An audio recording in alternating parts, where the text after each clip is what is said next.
You're listening to Mia Horror Stories, and today's story is The Delivery Driver Manual has strict rules for the abandoned subdivision.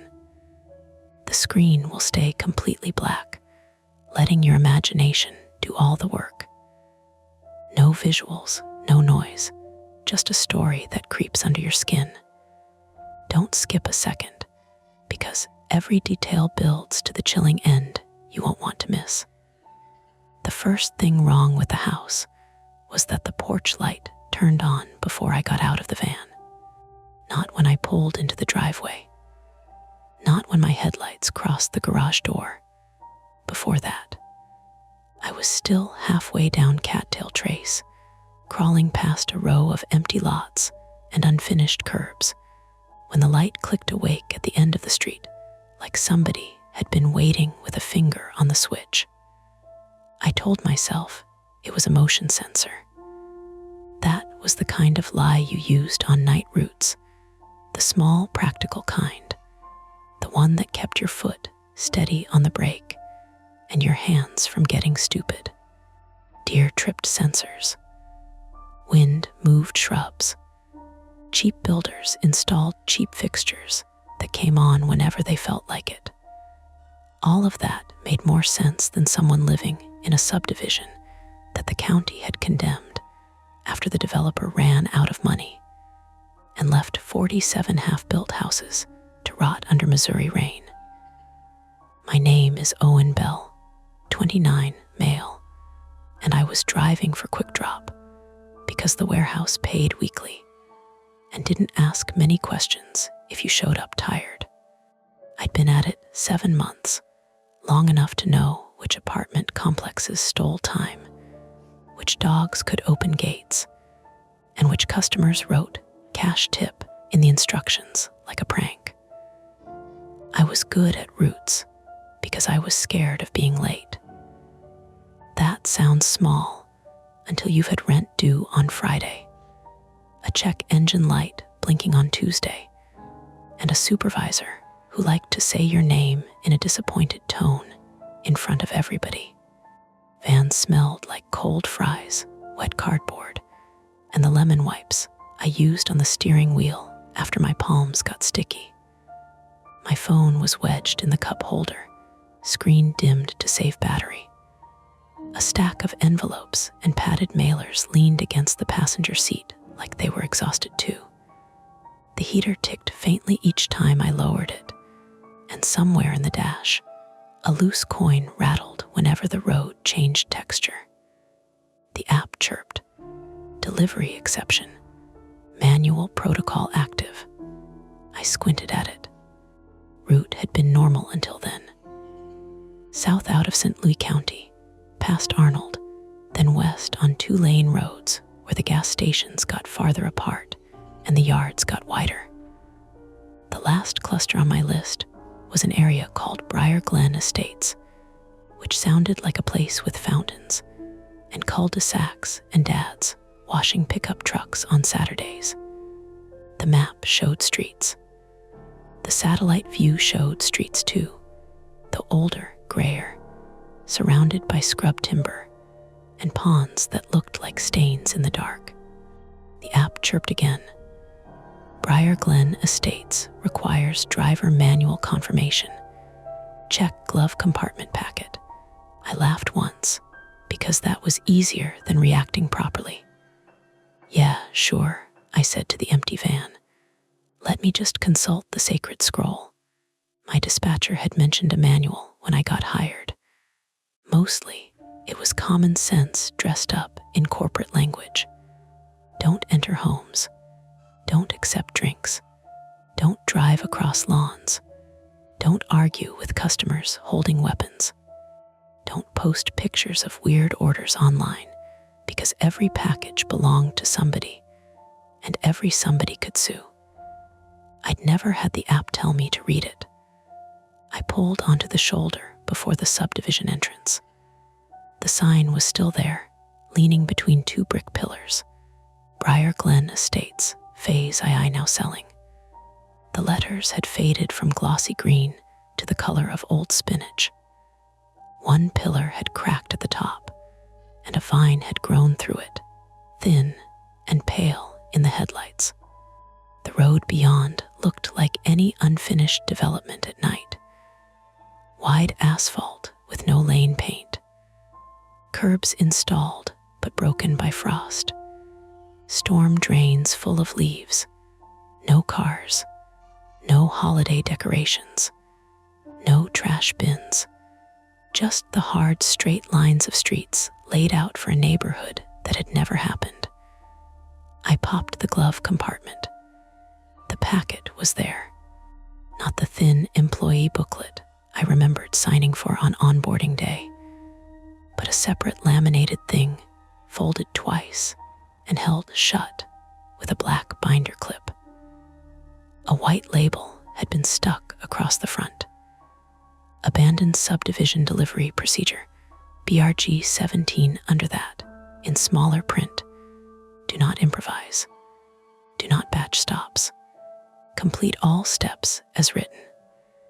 The lamination had bubbled at one corner, and the paper inside looked like it had been photocopied too many times. Someone had written a phone number in blue pen near the top, then crossed it out hard enough to score the plastic.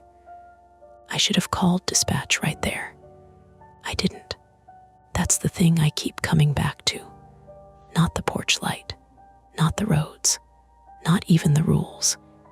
I keep coming back to the way I sat there with my thumb on the packet, hearing the van idle rough, and decided that making a fuss would make me look incompetent. I was still new enough to care. My phone buzzed with a message from Lee. Lee Ruiz, 32, female, was the night dispatcher for our branch, and the closest thing the warehouse had to a human emergency brake. She had a smoker's laugh even though she didn't smoke, wore her hair in a tight bun that got messier with each hour of shift, and could talk a driver down from panic without making it sound like charity.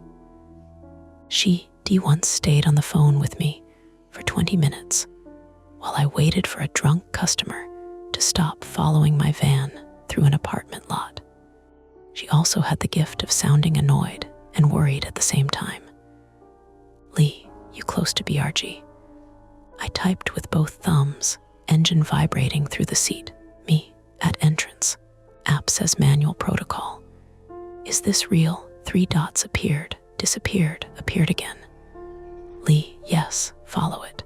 That made the heater feel less warm. Me, why does an abandoned subdivision need a protocol? Lee, because drivers kept doing dumb stuff there. I stared at the message. Another came through before I could answer. Lee, read the packet. No shortcuts. Text when each stop is done. I called her instead. She picked up after one ring. Owen, that's not a greeting, I said. It is when I know what you're calling about. Outside, a gust pushed dry weeds against the bottom of the van with a scratchy whisper. I watched the porch light at the far end of Cattail Trace burn steady and yellow. Is there someone living in there? I asked. In where? Briar Glen. Phase 2, whatever. I've got a package addressed to 118 Cattail Trace, and the place looks dead, except one porch light just came on. Lee was quiet for half a second too long. I heard warehouse noise behind her, rolling carts, a distant horn, somebody shouting about missing totes. Normal sounds, useful sounds. Could be a caretaker, she said. You believe that? I believe I want you to follow the manual. That's not an answer. No, she said. It's the answer I can give you. I rubbed the heel of my hand over my eyes. They felt gritty from warehouse dust and old sleep. Lee, am I delivering to an empty house? You're delivering to an address in the system. That's worse. Listen to me. Her voice lowered. You have 3 stops in there. I checked the app. 4, she exhaled through her nose. Okay, that updated. What does that mean? It means somebody added one. Somebody who? Owen. I hated when she said my name like that, like a door closing. I unfolded the laminated packet across the steering wheel. The top page was numbered, badly aligned, and titled Rules for BRG 17 After Dusk. Rules, not guidelines, not steps. Rules. The first line said, 1. Do not enter Briar Glen Estates after 10:30 p.m. unless instructed by dispatch. I checked the dashboard clock. 10:12. Great, I said. That's comforting. What's the first rule? Lee asked. You know them. Read it. I read it out loud. Good, she said. You've got time. That's not how comfort works. Keep going. 2. Stop at the entrance sign and photograph the sign before entry. If the sign is missing, turned around, or reads anything other than Briar Glen Estates, do not enter. I looked at the sign again. Still leaning, still readable. I took the photo through the windshield. The app accepted it with a bright little chime that sounded stupidly cheerful. 3. Turn off in-vehicle music. Keep windows closed. Do not use earbuds. I hadn't been playing music. The road had gotten lonely enough that I'd considered it, but didn't want to miss navigation prompts. I checked the window switches anyway. All up. 4. If you see pedestrians, do not ask them for directions. Do not offer rides. Do not stop unless blocking the roadway would cause a collision. Pedestrians, I said. Keep reading. 5. Deliver only to addresses listed in the active route. Do not pick up return packages, misplaced packages, notes, cash, envelopes, or items left on porches. My throat made a dry click. 6. Do not enter any structure, including garages, sheds, model homes, or partially constructed homes. That one's normal, I said, mostly to hear myself say something. Lee didn't laugh. 7. If a porch light activates before arrival, remain in the vehicle for 30 seconds after stopping. Observe the front door. If the door opens during this interval, leave without delivering and mark access unsafe. I looked up. The porch light at the end of the street hummed in the dark. It was too far away for me to see the door clearly, but the rectangle of it sat black inside the washed-out siding. A garage door hung crooked beside it, one bottom panel buckled inward like it had been kicked by something heavy or backed into by a truck. Lee, I said, I know. You know.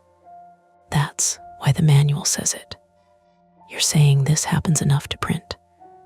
I'm saying you need to decide if you're doing the stop. Her tone had changed. Not pushing, not ordering, just placing the choice in my lap, careful as glass. I looked at the app. 4 packages. The first one was a padded mailer, light enough to be phone cases or medication or jewelry. The second was a medium box that shifted when I touched it. The third had a lithium battery sticker. The fourth, added late, was wrapped in plain brown paper with no company logo and weighed more than the label claimed. I knew that because I'd nearly dropped it loading the van. A rational person would have turned around. A rational person, probably, wouldn't have been out there at 10:12 p.m. trying to protect a job that paid by the route and punished you for bringing packages back. But shame makes its own weather. Mine had been building for years, starting with my dad calling me unreliable after I dropped out of community college, then every boss after that confirming it in smaller ways. Late, distracted, excuse maker, soft. I had learned to fear the word again. Didn't finish again. Needed help again. Couldn't handle it again. So I sat with the packet on my lap and heard the van's engine cough, and I thought about the rent notice folded in my kitchen drawer, and I told myself abandoned didn't mean dangerous. It meant no customers complaining. No dogs, no stairs, no traffic, just 4 stops and out. Lee seemed to hear the shape of my thoughts through the phone. "You can refuse," she said. "Can I?" "Yes." Without points. Another pause. "That depends who reviews it tomorrow." I laughed, but there wasn't much in it. That's also not how comfort works. I'm not trying to comfort you. I'm trying to keep you from doing something stupid. There was movement in my side mirror. I turned fast enough that my seat belt locked across my chest. Nothing stood behind me. Just the entrance pillars, the dark road I'd come down, and a piece of plastic grocery bag caught on a thorn bush, jerking in the wind. My heart thumped twice hard and then kept going, embarrassed. "Something wrong?" Lee asked. "Trash bag." "Okay." It looked like somebody walking. Was it? No. Good. A third voice cut into the call, muffled but close to Lee's phone. "Ask him what route number." Marcus Dane, 41 male, was one of the lead drivers, though lead mostly meant he got the same broken scanner as everyone else and a little authority to complain. He had a shaved head, a gray beard trimmed close, and the patient misery of a man who had trained too many people who quit before payday. I'd ridden with him my second week. He taught me to park facing out, never let a customer stand behind the van doors, and keep a cheap flashlight even if corporate gave us one, because corporate flashlights died at the exact moment you needed them. Lee covered the phone badly. "He's on BRG." Marcus said something I couldn't catch. Then Lee came back. "Marcus is here," I gathered. "He says don't trust the map once you pass the roundabout." I looked beyond the entrance sign. The road sloped down, then rose toward the first intersection, where a roundabout sat around a dead ornamental tree. My navigation line curved through it like any suburban route. "Why?" Marcus's voice came on, closer now. "Because the street signs got swapped last year." I pictured teenagers with wrenches, county workers, bored kids daring each other. Explainable. Annoying, but explainable. "Swapped how?" I asked. "Enough to make drivers loop," Marcus said. His voice was rough from years of drive through coffee and road dust. "Use the package labels, not the app. Match house numbers. Don't trust painted curbs either." "Why are we still delivering there?" "Because the addresses are legally active." "That's insane." "That's logistics." Lee said. "Marcus." "What?" "It is." I flipped to the next page of the packet. A crude map had been printed there, showing 5 streets: Cattail Trace, Heron Way, Briar Glen Drive, Mallard Court, and Switchgrass Lane. Someone had drawn arrows by hand, all pointing one way through the subdivision, even though I doubted any official one-way signs existed. At the bottom, recommended sequence: Cattail right arrow, Heron right arrow, Mallard right arrow, exit via Briar Glen. Do not use Switchgrass after dark. My 4th package was for 9 Switchgrass Lane. I checked again, hoping I'd misread it. I hadn't. "Lee," I said, "the added stop is Switchgrass." Marcus swore softly in the background. Lee snapped, "Who added Switchgrass?" I waited while keys clacked on her end. The warehouse noise seemed to pull away, like she had stepped into a smaller room. "It came from central routing," she said. "Remove it. I'm trying." The app refreshed. For one hopeful second, I thought the stop would disappear. Instead, the delivery order changed. Switchgrass moved to the top. Next stop, 9 Switchgrass Lane. The van's heater clicked off by itself. A thread of cold air leaked around the driver's door and ran over my knuckles. "That's not recommended," I said. "No," Marcus said. "It is. Can I skip it and do the others first?" Lee didn't answer immediately, which told me the app would punish it. skipped stops became exceptions. Exceptions became review flags. Review flags became conversations with supervisors who had never taken a dead-end road after dark, with no houses lit behind them. Manual says recommended sequence, I said. Not required, Marcus muttered. Manual also says do not improvise. I looked at the entrance sign again.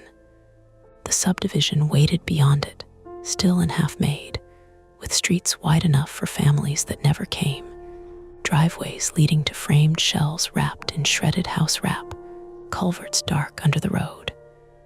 The porch light down Cattail Trace remained on. Past it, deeper in, one more light flickered and went out. Maybe it was a transformer. Maybe kids had rigged something. Maybe somebody homeless had found a dry place in one of the builds and was ordering things they couldn't receive anywhere else. That happened. People lived in storage units, cars, empty malls, hunting cabins, old schools. A dead subdivision was still shelter if you were desperate enough. And I knew desperation. Not that kind, not fully, but enough to recognize the shape of it and dislike how easily fear turned other people into threats. I'll do the first 3, I said. Skip switchgrass until you remove it. Lee said, Owen, the app chirped. Route compliance required. Proceed to 9 Switchgrass Lane. The porch light at the end of Cattail Trace went off.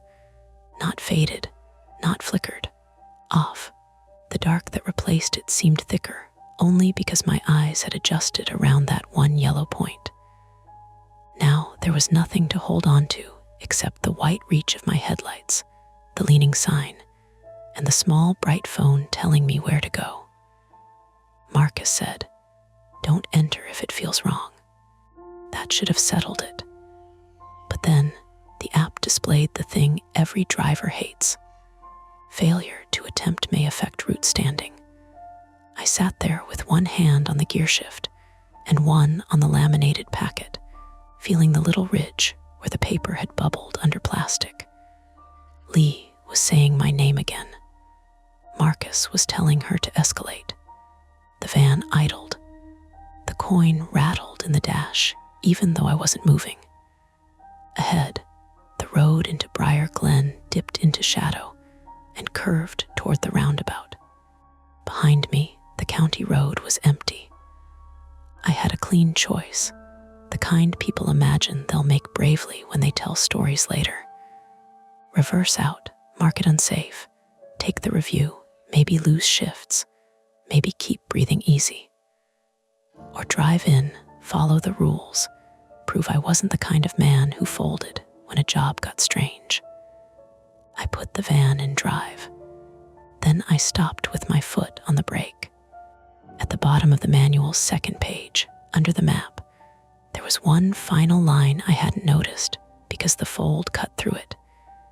If the route reorders itself to place switchgrass first, call dispatch and wait for verbal clearance before crossing the entrance. Lee's voice came thin through the speaker. Owen, do not go in yet. The phone signal dropped from 2 bars to 1. The app chirped again. Proceed now. I looked at the road. I looked at the manual. I looked at the clock.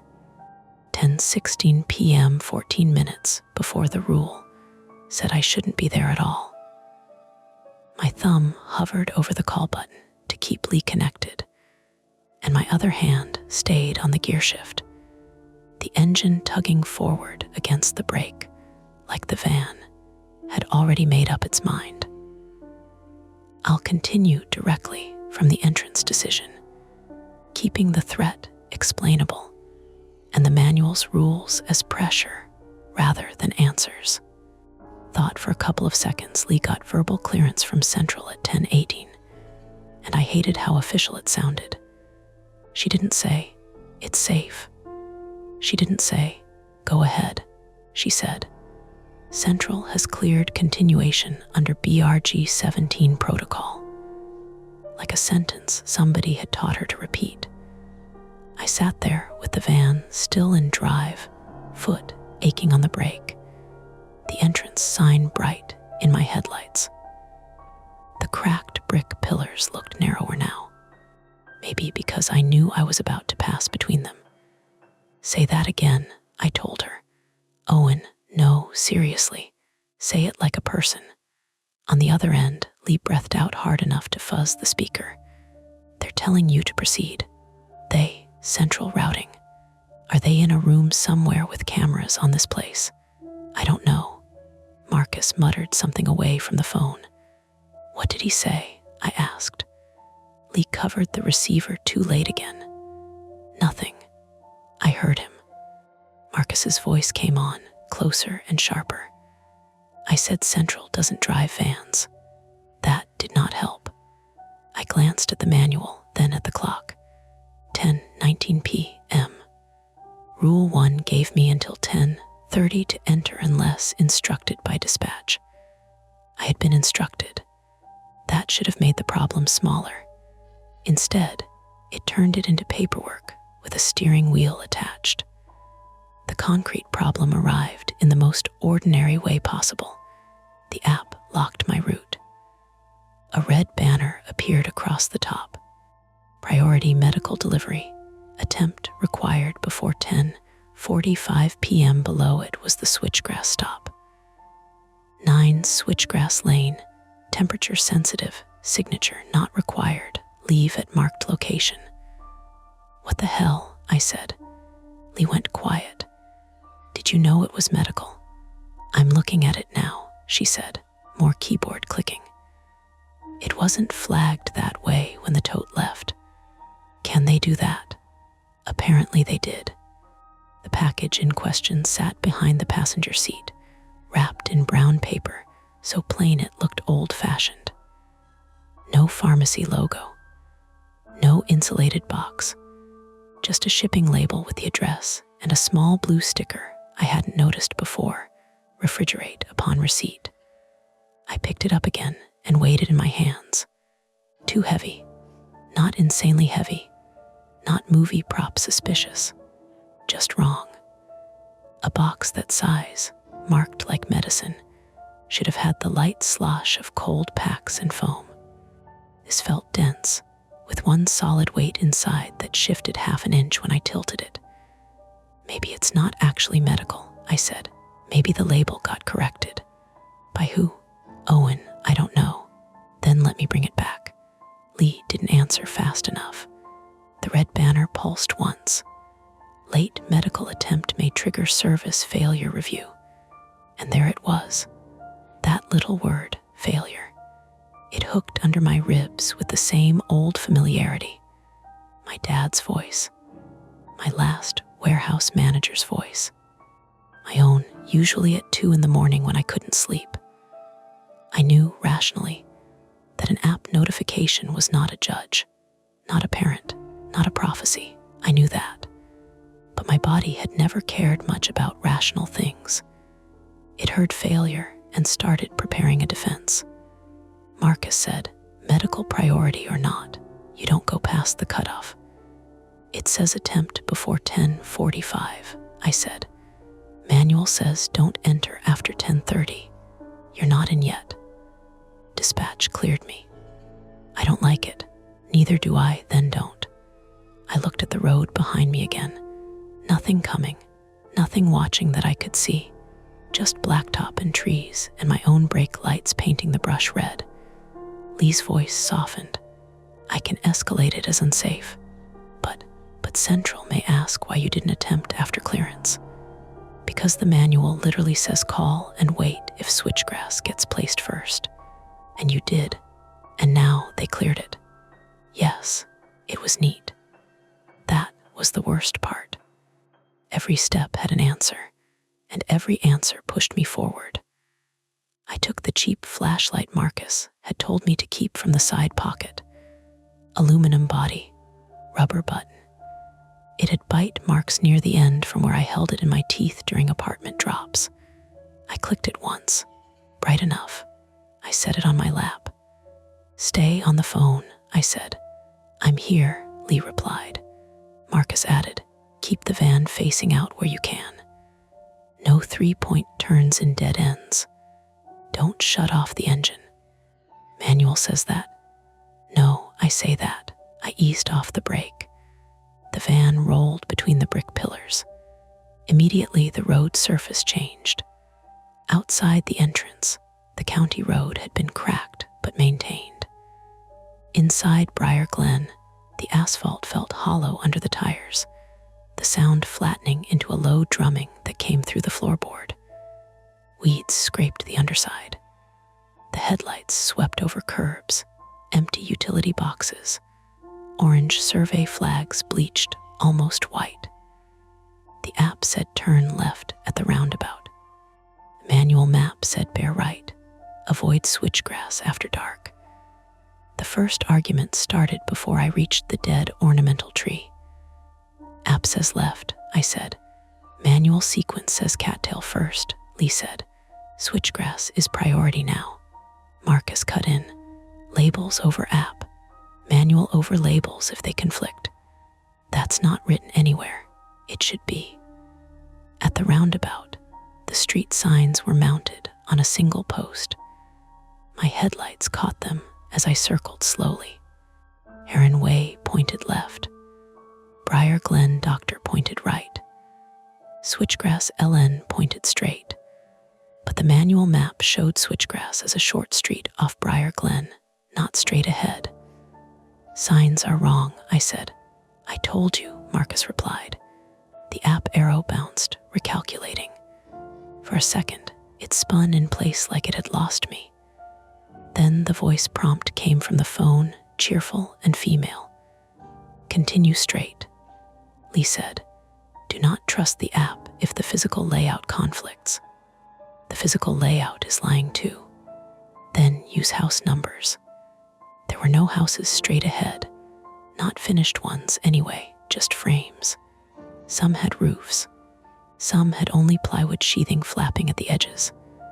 House wraps snapped softly in the wind, a dry plastic clatter that moved in waves from one structure to the next. I took the right-hand exit from the roundabout because it matched the manual's drawn arrow, not the app. The app immediately objected. Off route. Turn around when safe. No, I said. No what? Lee asked. Not you. The app. Briar Glen Drive sloped downward between two rows of unfinished lots. Puddles filled the gutters, though it hadn't rained that day. The van's headlights picked up tire marks in the mud beside the road, fresh enough to have shiny edges. Somebody had driven here recently, and not carefully. Deep ruts cut over a curb and across a lot toward a half-built house with no garage door. That caretaker theory still available? I asked. Marcus said, could be scrappers. That fit. Copper thieves, appliance thieves, bored guys with trucks taking anything they could pry loose. It made the danger more real, not less. Scrappers didn't want witnesses. Desperate people didn't like uniforms, cameras, delivery vans, or questions. My driver's side mirror flashed white. I hit the brake. Behind me, for half a heartbeat, I saw a light between the unfinished houses. Not a porch light. Lower, moving, a flashlight. Someone's back there, I said. Lee's chair squeaked. Where? Behind me, between lots. Driving or walking? Walking, I think, Marcus said. Don't stop. I already stopped. Then start moving. I did, too quickly. The rear tires skidded over grit before catching. The packages behind me shifted and bumped. The flashlight disappeared. Maybe it had been reflection from my own headlights on a window, except most of the windows were missing. The app recalculated again. Proceed to Switchgrass Lane. 0.4 miles. I passed house numbers spray painted on plywood. 102, 104, 106. Even numbers. Wrong street for Switchgrass. The manual said Cattail had odd numbers on the north side, even on the south. Briar Glen, had evens only because the opposite lots had never been parceled. The rules were starting to feel less like superstition and more like instructions written by someone who had been confused here before. Rule 8, which I read at a slow roll under the dome light, said 8. If approached by any person claiming to be the recipient, ask them to provide the full name printed on the label without showing them the package. If they cannot, leave immediately. Do not hand packages through vehicle windows. I folded the packet enough to see the next line. 9. If roads are obstructed, do not exit to move debris. Reverse until an alternate route is available. At 10:24, the road became obstructed. A white vinyl privacy fence panel lay across Briar Glen Drive, dragged or blown from somewhere, and jammed between the curbs at an angle. It looked light enough to move, annoyingly light, the kind of thing a driver would hop out and clear in 15 seconds while muttering about wind. I stopped 10 feet short of it. No, Marcus said immediately. I know. Reverse. I know. But behind me, the road was narrow for a cargo van, with unfinished curbs and a drainage ditch eating one side. Reversing 200 feet in darkness, while watching for a person with a flashlight felt almost as bad as getting out. Lee said, "Can you turn around?" "Not here." "What do you see?" "Fence panel. Maybe 6 feet. It's plastic." "Don't move it." "I know. Say it like you know." "I'm not getting out." "Good, clear, sensible." Then the priority banner pulsed again. Attempt required before 10:45 p.m. 10:25. 20 minutes. 5 until the entry cutoff. The package sat beside me like a dare wrapped in brown paper. I put the van in reverse and began backing up. The backup camera flickered. Not died, flickered. The image washed gray, came back, washed gray again. In the smeared screen, the road behind me stretched empty. Then a shape crossed from left to right at the very edge of view. I slammed the brake. The seat belt locked again. Lee said, "Owen." The camera cleared. Nothing. My breathing got loud inside the van. The heater fan pushed dry air across my face, smelling faintly of dust and old coffee. I checked both mirrors. Empty road, empty lots, house wrap shifting. I thought I saw someone behind the van. "Did you hit them?" Lee asked, suddenly all business. "No," I stopped. "You felt impact?" "No." "Check camera again." "It's clear," Marcus said, horn 2 taps. "What?" "Hit the horn twice. If somebody's messing with you, they'll move back." I tapped the horn. The sound came out huge in the unfinished neighborhood, one flat blast bouncing off plywood and open garages. A flock of birds burst from the ornamental pond somewhere to my left, wings slapping water, then air. I flinched so hard my knee struck the steering column. "Jesus," I whispered. The second horn tap came out weaker. No one answered. No shout. No footsteps. No angry caretaker emerging with a flashlight and a gun. Just wind and plastic wrap and the van's idle.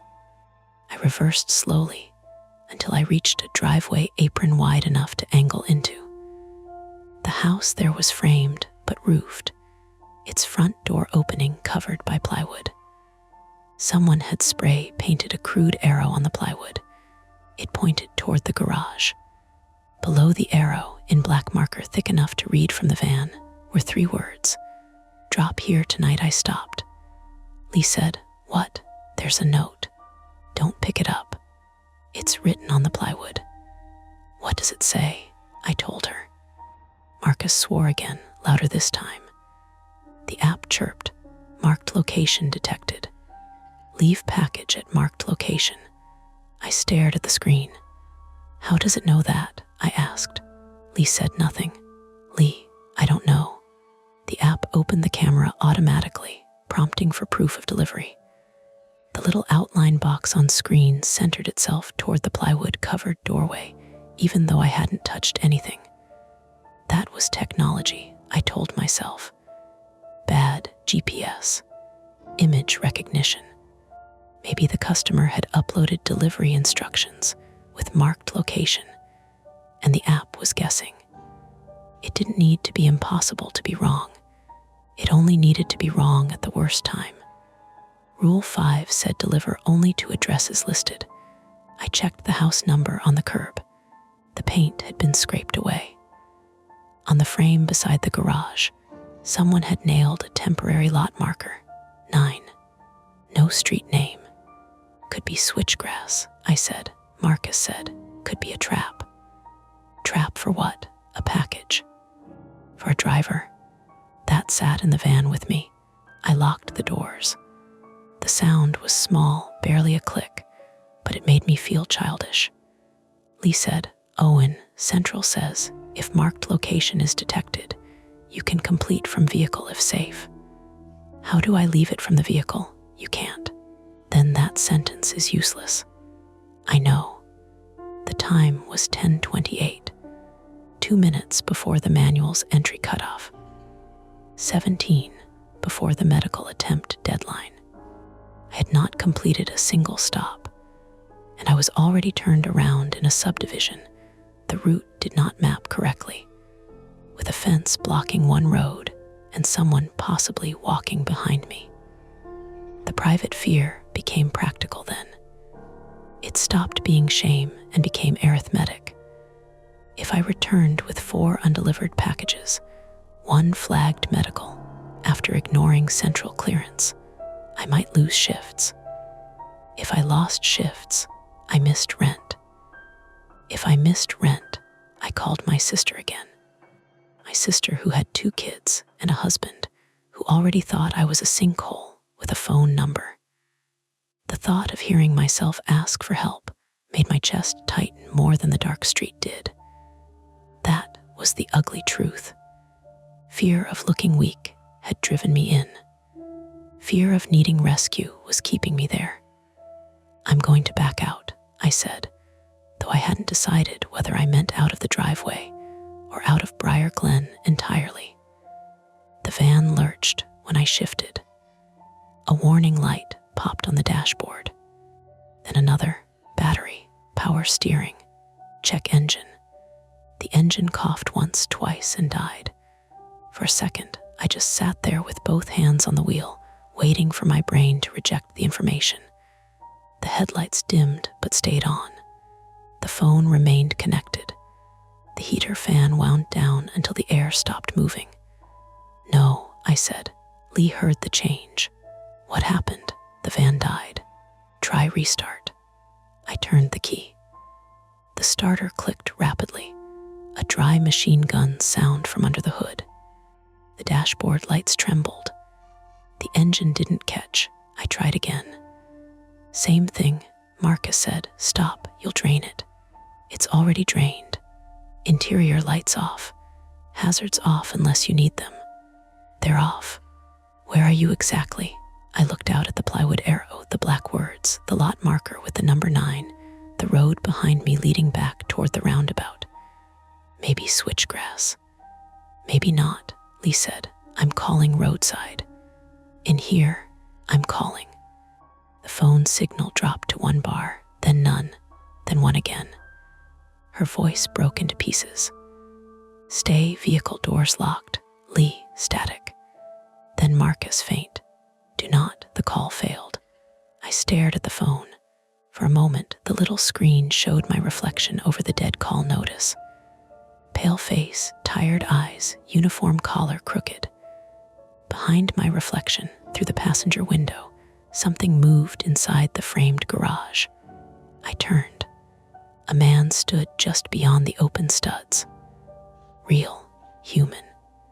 Not a shape, not a trick of light. A man in a dark hoodie and work gloves, half hidden beside a stack of drywall. He held a flashlight pointed at the floor, and the light made a white oval around his boots. He raised one gloved hand, not waving, signaling. Then he pointed at the brown paper package on my passenger seat.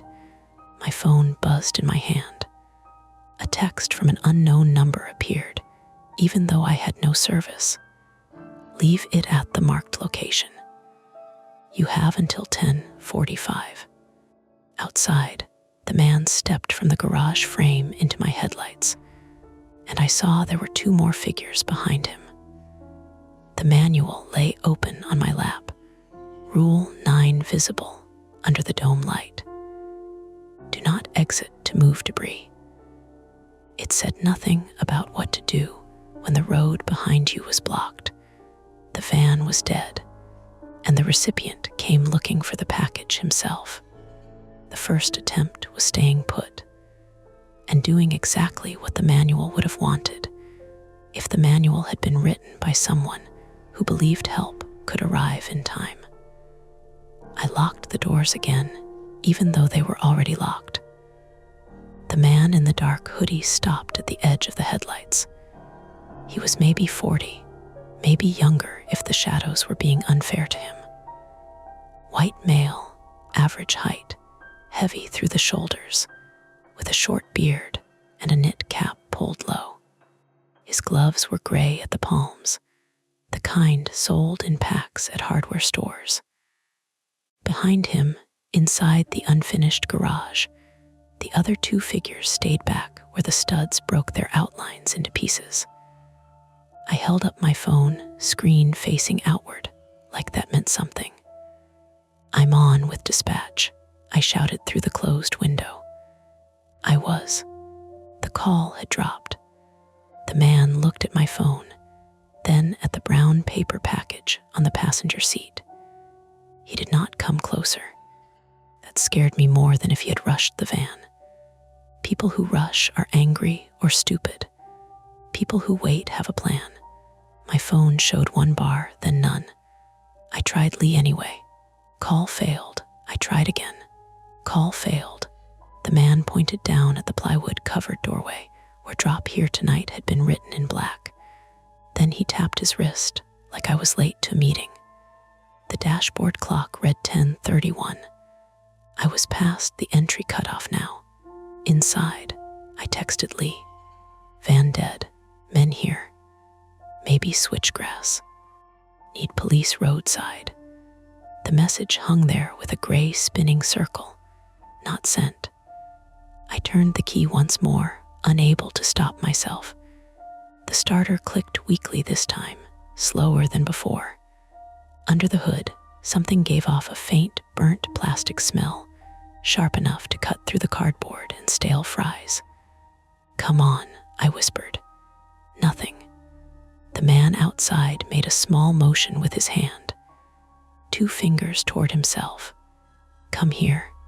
I shook my head. He nodded once, like he had expected that answer, then turned and said something to the others in the garage. One of them moved.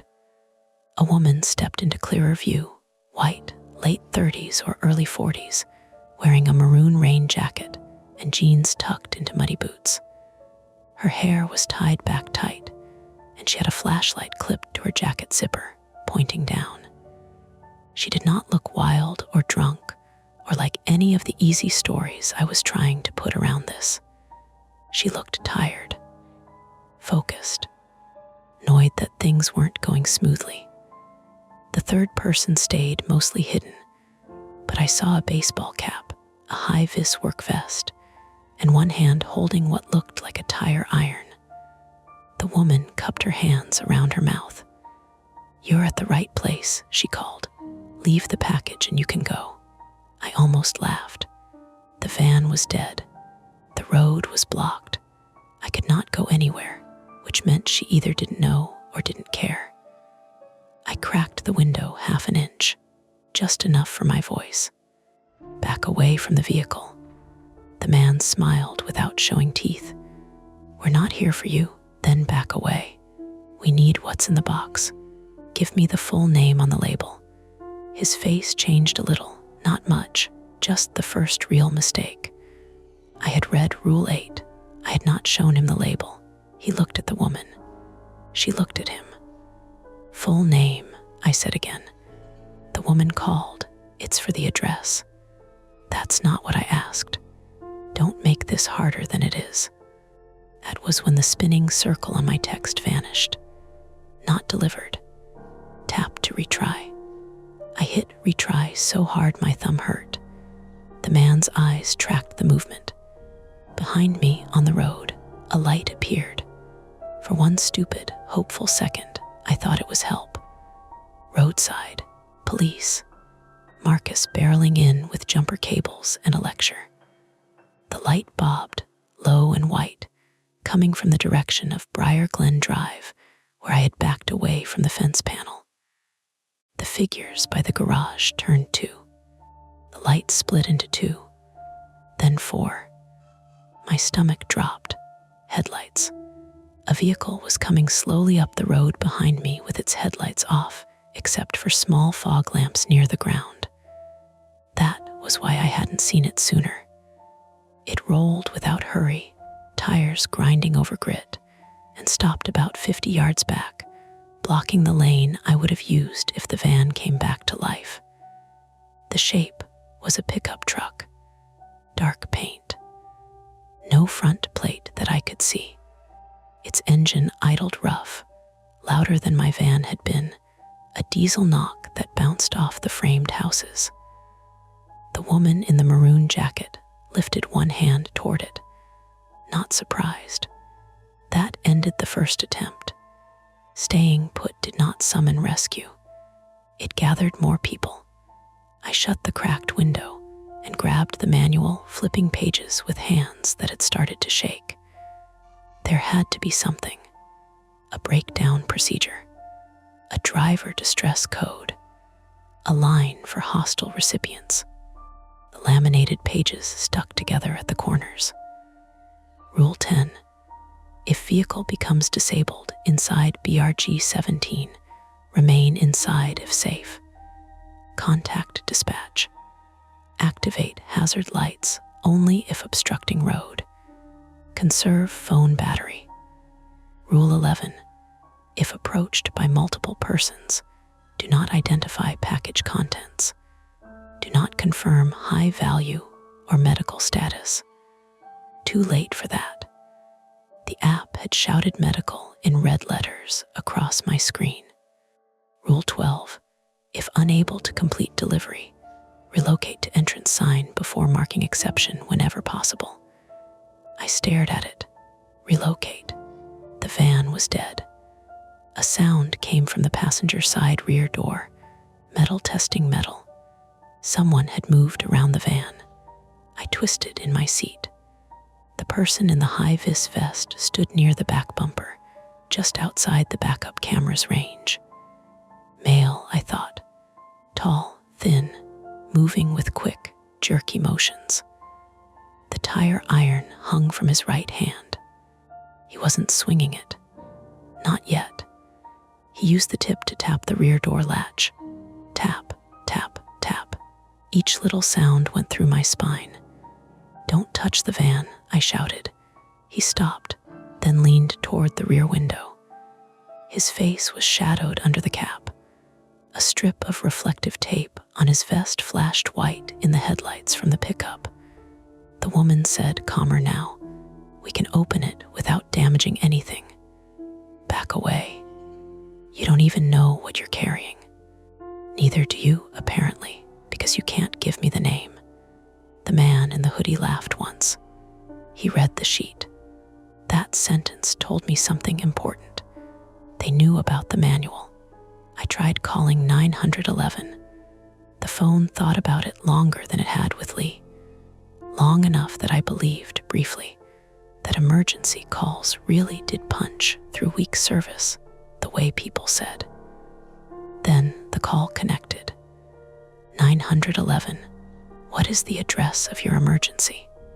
The dispatcher's voice was female, steady, close enough to make my eyes sting.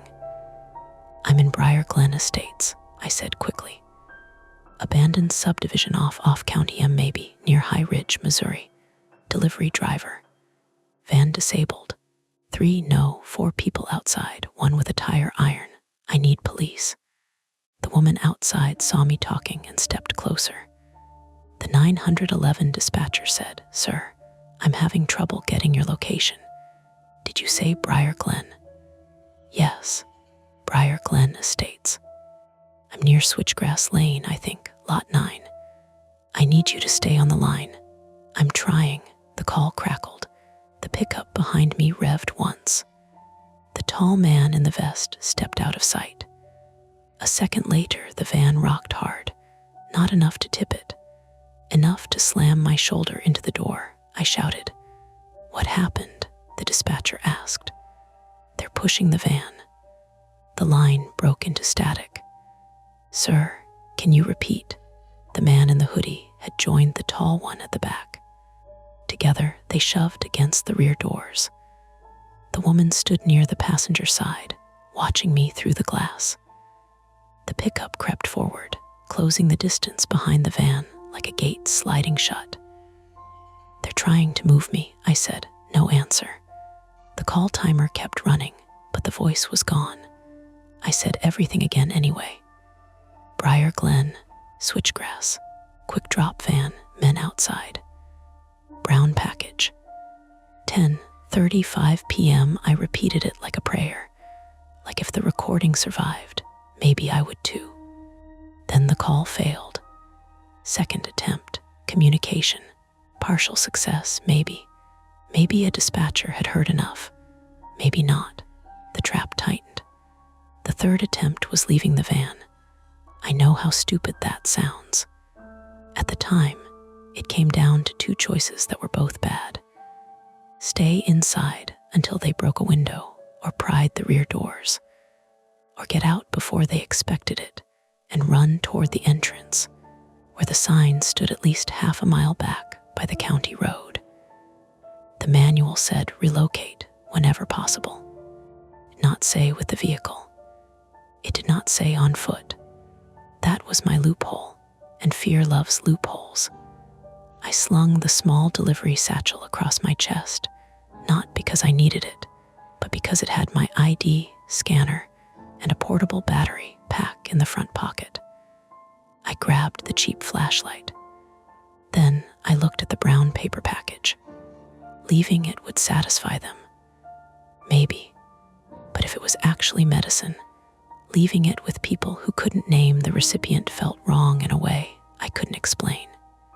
And if it wasn't medicine, if it was something else, then handing it over because I was scared might be the worst thing I could do. I picked it up. It was cold through the paper. Not freezer cold. Basement cold, the woman saw, her face hardened. "Don't," she said through the glass. I climbed between the seats toward the cargo area. My knee caught on a loose tote strap, and pain sparked up my thigh. Behind me, someone pulled at the rear door handle. Locked. They pulled again, harder. I went for the side door instead. The quick drop vans had sliding doors on the passenger side. Mine stuck in wet weather. It had been sticking all week. I remembered that as my fingers closed around the handle. Outside, the woman moved toward it. I yanked. The door opened 6 inches and jammed. Of course it did. The woman lunged for the gap. I kicked the door with both feet. The track gave a shriek, and the door slammed open far enough for me to squeeze through. Her hand caught my sleeve. I twisted away, felt fabric rip at the shoulder, and dropped hard onto the unfinished driveway. My left ankle rolled on loose gravel. Pain flashed white hot, immediate and personal. I bit down on a sound and staggered sideways, package clamped against my ribs. "Hey," the man in the hoodie shouted. I ran badly. Not heroic running. Not movie running. Delivery driver running after 9 hours on shift. One ankle half sprained. Lungs already tight from panic. Flashlight beam bouncing all over the gravel. I cut across the front of the framed house instead of taking the road. because the pickup blocked that way. The house sat on the south side of the street, driveway facing north. Beyond it was a strip of raw dirt, then another unfinished lot, then what the manual map showed as Mallard Court, curving east toward Cattail Trace. If I could cross the lots to Mallard, then follow it back to the roundabout, then out. Clear, simple. Behind me, boots pounded gravel. The woman shouted, "He's going east." That told me she knew the layout. I angled harder left, toward what I thought was east. The flashlight beam caught rebar sticking from a foundation slab, rusted orange and wet with condensation. I nearly impaled myself on it, jerked away, and clipped my shin on the concrete edge. Warmth spread under my pant leg. I kept going. A sheet of house wrap snapped loose from the next frame and flew across my path. For one terrifying second, it looked like a person rushing me with arms spread wide. White body, tall, faceless. I shouted and swung the flashlight. The plastic hit my chest, wrapped around my shoulder, and stuck there. House wrap. Just house wrap torn loose by wind. I ripped it off, breathing so hard the inside of my throat burned. Behind me, the man in the hoodie slipped in the mud and cursed. That bought me 5 seconds. Misdirection explained. Still terrifying. I reached the next street and almost cried from relief when I saw a sign.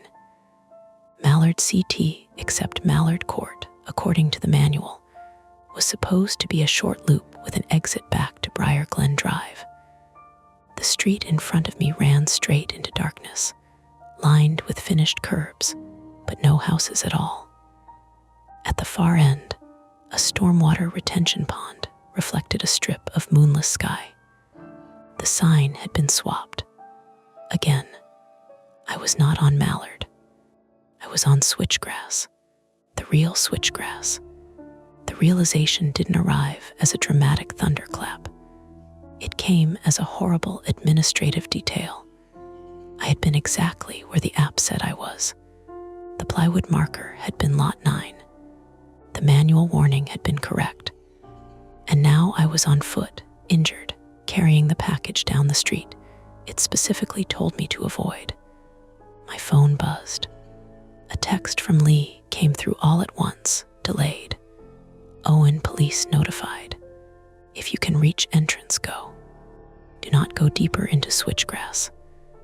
Marcus says drainage culvert connects Mallard to Cattail, but do not enter unless chased. Stay visible. Another buzz. Where are you? I tried to type. Switchgrass on foot. Van dead. People chasing. The message failed. Voices behind me. Closer now. I killed the flashlight. The darkness hit like a dropped blanket. My eyes adjusted slowly, pulling shape from shape. Street, curb, framed houses. Pond ahead. My right. A line of trees marked the drainage easement Lee had mentioned. Somewhere beyond those trees, if Marcus was right, Mallard connected to Cattail through a culvert. Do not enter unless chased. I was definitely chased. The package felt heavier with every step. My ankle had begun to throb in time with my pulse. My shins stung where blood soaked into my sock. I moved along the curb, bent low, trying not to let the brown paper scrape against my jacket. A bright beam cut across the street behind me. There, someone shouted. I bolted toward the trees. The ground changed from road to mud. My bad ankle sank to the top of the shoe, and I nearly went down. Branches slapped my face. The package banged against my ribs. I found the drainage ditch by stepping into it. Cold water filled my shoe. I dropped to one knee, catching myself with my left hand. Mud pushed under my fingernails. The flashlight slipped from my grip and vanished with a splash. No, no, no. I felt around blindly, fingers closing on stones, leaves, a rusted can, then the flashlight body. Still there, still working when I clicked it once under my jacket. A weak cone of light showed a concrete culvert pipe ahead, maybe 4 feet high, running beneath the road embankment. Water trickled through it over algae-black concrete. The pipe smelled like wet leaves, animal droppings, and stagnant runoff. Behind me, the pursuers crashed into the tree line. I got into the culvert. There was no graceful way. I crouched, then crawled, package pushed ahead of me. The concrete scraped my knuckles. My ankles screamed every time my shoe dragged. Water soaked both knees. The pipe amplified every breath until I sounded like 3 panicked people instead of 1. Halfway through, something brushed my hand. I jerked back and cracked my head against the top of the pipe. Pain burst behind my eyes. I slapped the flashlight toward the water. A raccoon stared back at me from a side recess, eyes shining like coins. It hissed, soaked and furious, then scrambled away through a break in the drainage channel. I laughed once, almost silently, and hated the sound. Behind me, at the pipe entrance, a flashlight beam swept across the water. "He went in," the woman said. The man in the hoodie answered, "Other side." They weren't following. They knew where it came out. That meant the culvert was an escape. It was a funnel. I crawled faster anyway, because stopping was worse. My palms slipped. My head throbbed. The package paper softened at one corner, damp from the culvert floor. I shoved it inside my jacket as best I could and kept moving. The pipe opened onto a lower ditch beside another road. Cattail Trace. I recognized it because at the far end, beyond the roundabout, the entrance sign sat faintly visible between the brick pillars, lit by my van's distant headlights, reflecting weirdly off unfinished windows behind me. I had come out closer to the entrance than I expected. Relief made me careless. I climbed from the ditch and stumbled onto the road. A vehicle door slammed to my left. The pickup was already there, parked sideways across Cattail Trace between me and the entrance. The fog lamps glowed low, aimed at my knees. The tall man in the high-vis vest stood beside the driver's door with the tire iron resting on one shoulder. Up close, I saw he was younger than I'd thought. Maybe 25. White male, narrow face, acne scars along one cheek, eyes too wide from adrenaline or something chemical. He grinned. Wrong way, quick drop. Behind me, through the trees, the woman and the hoodie man were making their way back from switchgrass. I backed up. There was nowhere good to go. North side of Cattail, unfinished lots, one framed house, open foundation holes. South side, drainage ditch and trees. East, the roundabout and my dead van beyond it somewhere near lot 9. West, entrance blocked by the pickup. Then my phone buzzed again. This time, the message sent. Message delivered, switchgrass on foot. Van dead, people chasing. A second later, Lee called. I answered with muddy fingers. "Run to Cattail," she said before I spoke. "Marcus says there's an old sales trailer near the roundabout. Lockable door. Police are coming from the county road." "I'm on Cattail," I whispered. "Pickups blocking entrance." Lee swore softly, then away from the phone. "Marcus, pick up at entrance." The tall man took a step toward me. I lifted the flashlight like a weapon, which was pathetic, but better than empty hands. He laughed. "Man, nobody wants to hurt you." "Then move the truck." "Can't." "Why?" "Because you keep making bad choices."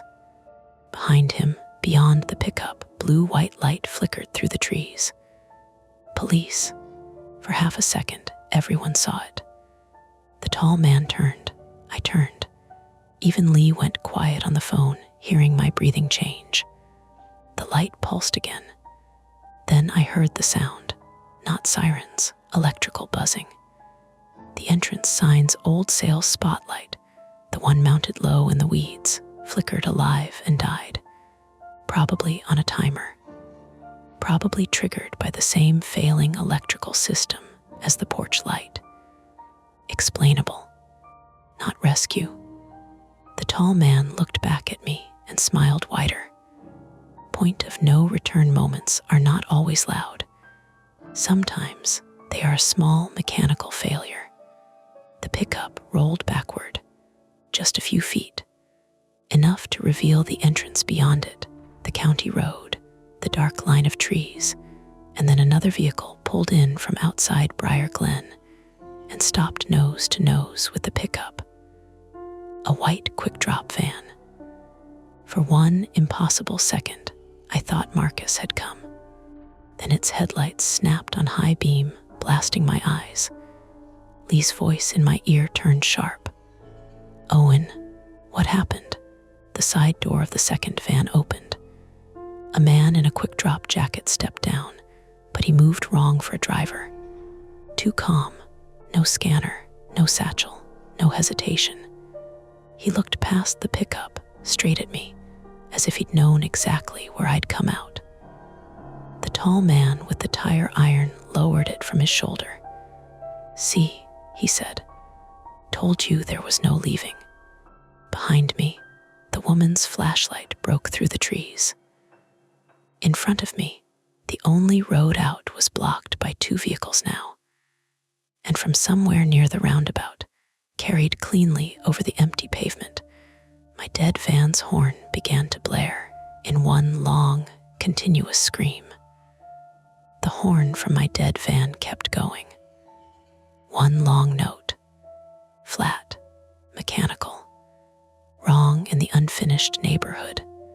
It came from somewhere past the roundabout, back on the crooked little branch of switchgrass where I had left the van with its doors locked and its battery supposedly dying. The sound poured through the empty streets and framed houses, bounced off plywood, slid through open garage mouths, and made everything feel closer than it was. The high-vis man flinched first. That mattered. His grin twitched, and his eyes jumped over my shoulder toward the roundabout. The woman's flashlight beam wavered in the trees behind me. The man in the quick-drop jacket by the second van turned his head, annoyed more than frightened, like someone had set off a car alarm during a meeting. Lee was still in my ear. "Owen," she said, "talk to me." I didn't answer. The high-vis man stepped forward with the tire iron low at his side. The pickup blocked the county road. The fake quick-drop van blocked whatever space the pickup left. Behind me, the woman in the maroon jacket and the hoodie man were coming out of the brush from the culvert. To my right, Cattail Trace ran back toward the roundabout. To my left, the entrance was sealed. There was no clean route out. There was only a bad route in. I ran toward the horn. "Damn it," Lee said in my ear, hearing my breath change. "Owen," the high-vis man shouted. "Hey." I cut right, past the first unfinished lot on Cattail. My bad ankle folded on the curb, and pain snapped up my leg so hard I nearly dropped. I caught myself with one hand on a temporary mailbox post, the kind made from a 2x4 and a plastic number plate. The plate cracked under my palm. Behind me, boots hit pavement. The tire iron rang against asphalt once. Not a swing. He tripped. I kept moving. The package was inside my jacket now, pressed against my stomach, damp paper rubbing through my uniform shirt. It felt colder than before. Or I was colder. My knees were wet from the culvert. My shin was sticky with blood, and the torn shoulder of my uniform let the wind crawl under my collar. The horn became louder as I reached the roundabout. The dead ornamental tree stood in the middle, branches wired to split stake. My van's headlights glowed beyond it, angled toward the plywood house, with "Drop Here Tonight" scrawled across the front. The sliding side door hung open from where I had kicked it. The horn screamed from inside. A shadow moved in the driver's seat. For half a second, my legs forgot what they were. Then the shadow leaned forward, and I saw a raccoon through the windshield. It had somehow gotten into the cab through the open side door, probably chasing the stale fries smell. And now it was standing on the steering wheel with its front paws braced, eyes shining green-white in the glass. Its weight pinned the horn. That was the sound, not a signal, not someone waiting in the van, not the dead vehicle coming back to life. A wet, furious, half-starved raccoon. I almost laughed. It came out as a cough. Then the high-vis man slammed into me from behind. We went down hard on the edge of the roundabout. My shoulder hit first. Gravel tore through my sleeve and into skin. The package punched into my ribs. My chin bounced off the pavement, and my teeth clicked together with a sound I felt more than heard. The phone flew from my hand. Lee's voice went tiny and distant. "Owen, Owen." The high-vis man grabbed at my jacket. I curled around the package. He smelled like sweat, diesel, and sour energy drinks. Up close, he was younger than I thought, cheeks hollow, breath fast and panicky. "Give it up," he said. "Just give it up." "No." He got a fist in my collar and dragged me half a foot. My bad ankle scraped over the curb. I kicked with my good leg and hit his knee. He yelped, more surprised than hurt. The tire iron lay a few feet away. We both saw it. I went for it because he went for it. My fingertips touched cold metal. He stomped on my hand. Pain exploded through my knuckles. I shouted. He bent for the iron. I rolled into him instead. Not planned, not brave, just desperate. My shoulder hit his thigh. He toppled sideways and smacked his elbow on the curb. The tire iron skittered into the roundabout mulch under the dead tree. The hoodie man arrived next. He didn't rush like the younger one. He came around the side with his hands out, palms open, like he was calming a dog. "Enough," he said. "Nobody needs to get hurt." I was on my knees, one hand useless and pulsing, the other clamped over the package under my jacket. Blood from my chin dripped onto the pavement in small dark spots. The woman in the maroon jacket stepped onto the road behind him, breathing hard but controlled. The fake quick-drop driver was still at the entrance. He hadn't followed. He stood in the glare of his own headlights, watching. That told me he was in charge. Or he thought he was too important to run. The horn stopped. The sudden quiet did not feel peaceful. It left my ears ringing. The raccoon jumped from the steering wheel to the passenger seat. I saw it through the windshield, a hunched little shape knocking envelopes onto the floor. The hoodie man glanced at it and swore under his breath.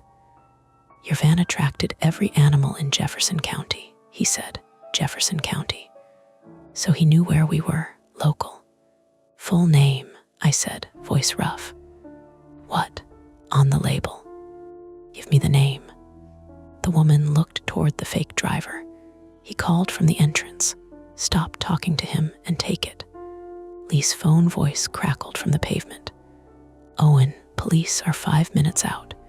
Stay away from..." The high-vis man kicked the phone. It slid under the van, screen flashing once. 5 minutes. That was an eternity in a place like that. It was also close enough to change how people behaved if they knew. Maybe they hadn't heard. Maybe they had. The fake driver started walking toward us. He was male, maybe late 40s, white, broad in the belly, wearing a real quick-drop jacket over jeans and work boots. Not a uniform shirt, though, no badge, no scanner. His jacket was older than ours, the logo slightly different, faded across the chest. Retired, fired, stolen. It fit him too well to be a costume from a thrift store.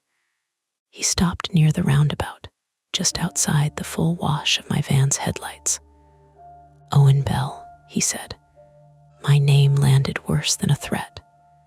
Hoodie man and the woman both looked at him, then back at me.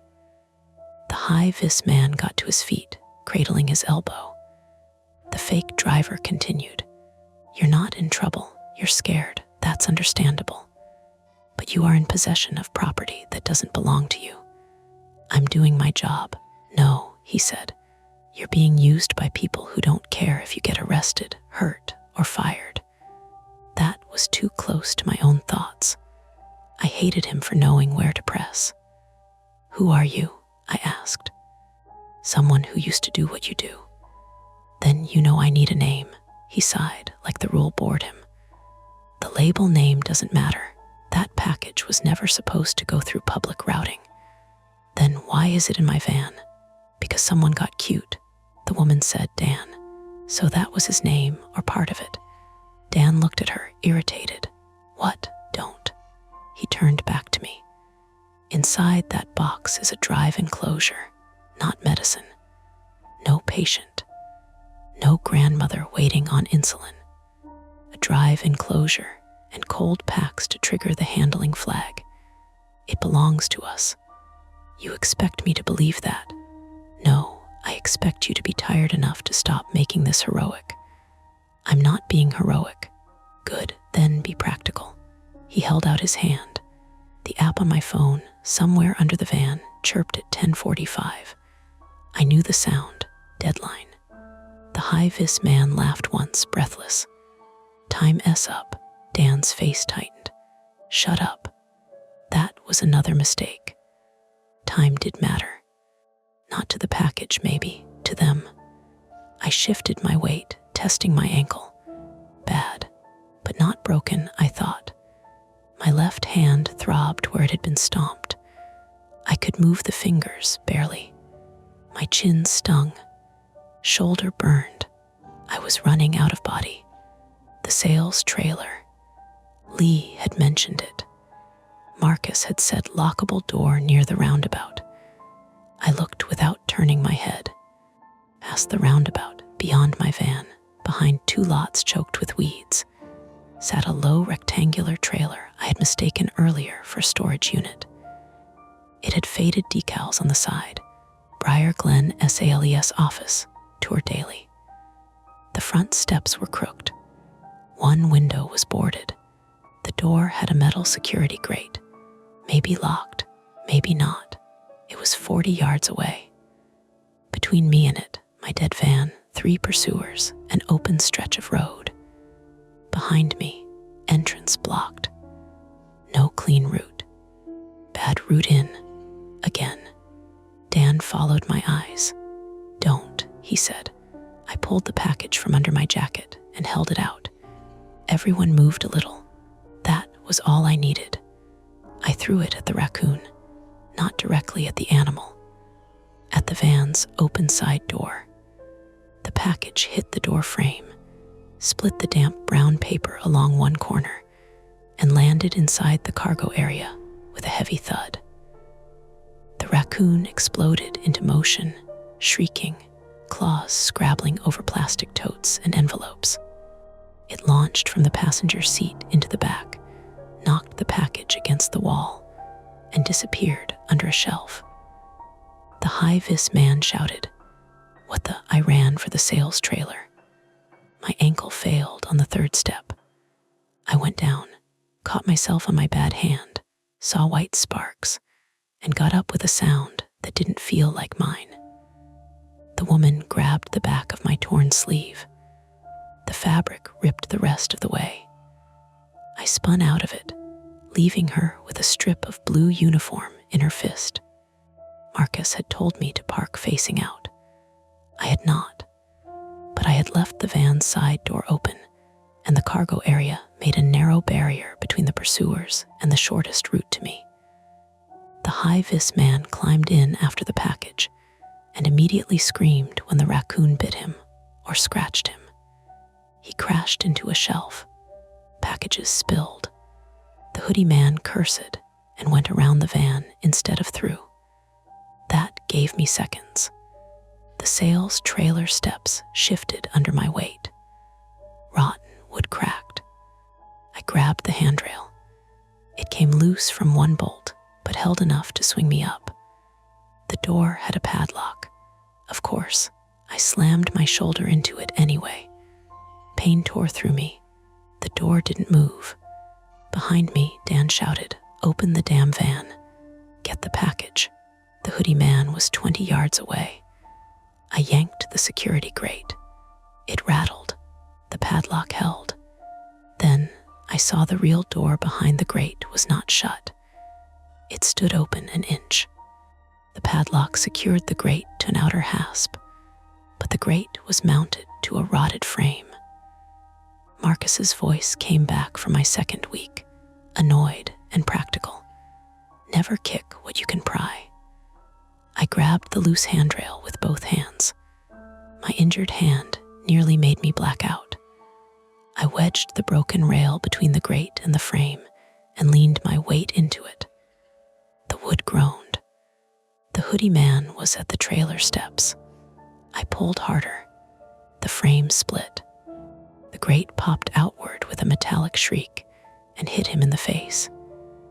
He fell backward off the steps, arms windmilling, and landed in the weeds with a thick grunt.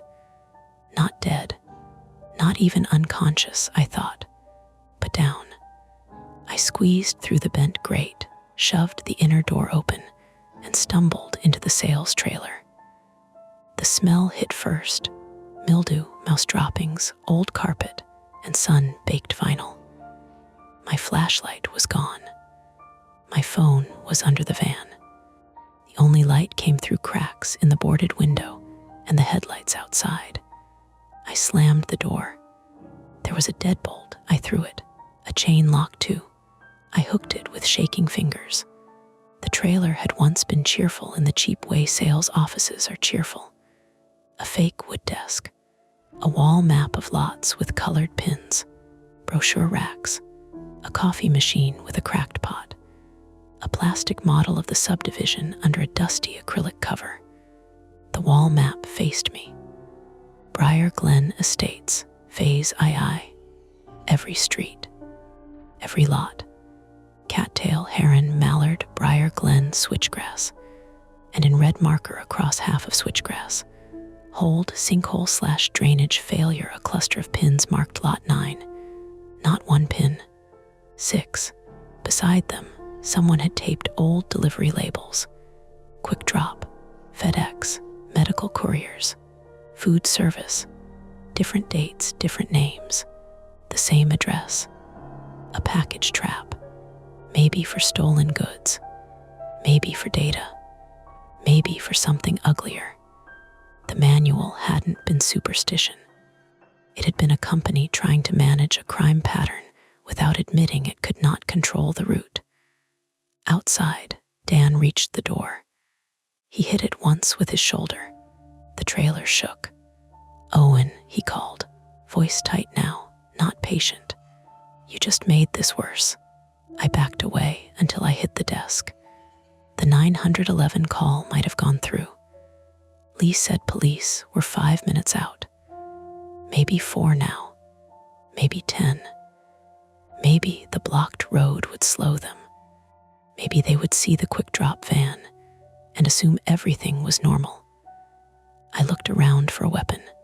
Coffee pot, stapler, brochure rack. None of it useful. Then the plastic model. The sales model sat on a plywood base maybe 3 feet by 5, showing tiny roads, tiny houses, tiny retention ponds. Heavy, too heavy to swing. But the acrylic cover had metal corner rods. I smashed the coffee pot into the cover. glass and acrylic cracked together. My injured hand screamed when shards bounced across the desk. I pulled one of the metal rods free. It was thin, but pointed at one end where it had torn from the base. The door shook again. The chain lock stretched. The deadbolt plate moved in the rotten frame. A voice outside, the woman S. Dan, cops are coming. How do you know? Scanner app county call. For the first time, Dan sounded uncertain. Then we go, the hoodie man said, muffled and angry. Not without it. Another impact. The chain snapped. The door opened 2 inches until the deadbolt caught. I stood behind the desk with the metal rod in both hands. I was not ready to stab anyone. I need that understood. I was terrified of it, of the feeling, of the legal aftermath, of the fact that once you put a point into a person, you cannot make yourself the same person you were before. But Dan shoved the door again, and the frame split around the deadbolt. He came in low, fast for his size. I jabbed the rod at his leg. It went into his thigh. Not deep, I don't think. Enough. He screamed and fell into the brochure rack, taking it down with him. Pamphlets scattered across the wet carpet like bright little lies about community living and walking trails. I dropped the rod immediately. He clutched his thigh, more shocked than anything, blood darkening his jeans between his fingers. You little, I grabbed the dusty lot map off the wall and threw it at his face. Not useful as a weapon, useful as confusion. Then I ran past him and out the door. The woman was on the steps. She did not grab me. She had her phone in one hand, screen bright. Her eyes were wide now, fixed past me toward the entrance. Blue lights flickered against the trees, real ones. Sirens followed half a second later, thin at first, then growing. The fake quick drop van's engine roared. Move, Dan shouted from inside the trailer.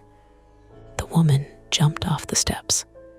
Hoodie man staggered in the weeds, one hand pressed to his nose, where the grate had hit him. The high-vis man burst from my van holding his forearm, bleeding from 3 raccoon scratches, swearing so hard the words blurred together. And the package. It sat on the cargo floor by the open side door. Split open. Not fully. Enough that I saw silver metal inside. A rugged external drive case, black foam, 2 cold packs, and a smaller padded envelope taped underneath with red electrical tape. No medicine. Dan limped out of the trailer. Get it? The fake quick drop van tried to reverse around the pickup. The pickup blocked it. For all their planning, they had trapped themselves too tightly at the entrance. I stumbled to my van and grabbed the package casing with my good hand. The raccoon shot out from under the shelf and past my legs, vanishing toward the ditch like it wanted no part of human business. I almost respected it. The high-vis man came at me again. I swung the metal drive case, not the rod, not a blade, just the heavy boxed thing they wanted so badly. It hit his wrist. The tire iron dropped. He screamed. I grabbed the tire iron. Now I had something real. The police cruiser came between the brick pillar's nose first, lights strobing blue-red across the broken sign. Behind it, a second vehicle tried to angle past, but couldn't because the fake quick drop van had jammed itself sideways. A deputy's voice boomed from a speaker. Hands where I can see them. Everyone froze except Dan. He looked at me. I saw calculation drain out of him and something uglier take its place. He limped toward my van, not me, eyes on the driver's seat. The keys were still in the ignition. Dead van or not, he wanted something. To ram, to destroy, to burn evidence. I didn't know. I moved without thinking and got between him and the open side door. He punched me. It wasn't cinematic. It was a short, heavy punch to the side of my head. My ear popped, my knees loosened. The world tilted. I stayed up because the van was behind me. Dan grabbed my jacket collar with both hands. I lifted the tire iron and pressed the curved end against his throat. Not swinging, pressing. He stopped. I heard my own breathing, heard sirens, heard the deputy shouting again, heard Lee's tiny voice from under the van, still connected somehow or calling back, saying my name over and over. Dan's face was inches from mine. Sweat stood on his upper lip. His eyes were not empty or evil or anything useful like that. They were scared and furious and human. That drive ruins people, he whispered. Then it can ruin you too, I said. I don't know where that came from. It sounded braver than I felt. The deputy reached us then. 2 deputies, actually. One from the cruiser, one from behind it. They tackled Dan sideways off me, hard enough that all 3 hit the pavement. Another deputy had the high-vis man at gunpoint. The woman dropped to her knees without being told twice. The hoodie man raised both hands, blood running from his nose into his beard. The conflict resolved in pieces. Not cleanly, not all at once. Commands, cuffs, radios, my name, questions I could not answer. Someone asking if I was stabbed. Someone asking whose blood was on my shirt. Someone telling me to sit down, and me saying I couldn't because if I sat down, I might not get up. At 10:52 p.m., a deputy took the split package from my hand. I did not want to let go. That surprised me. After all that, part of me still believed if I released it, I had failed. The deputy, a woman with a calm face and a short brown ponytail, said, "Sir, I've got it." I looked at her hand. Then at the road, the pickup, the fake van, my van with its side door open and packages spilled everywhere. The sales trailer with its broken grate hanging loose, entrance sign flickering under patrol lights. I let go. My fingers cramped open. The cold left my palm.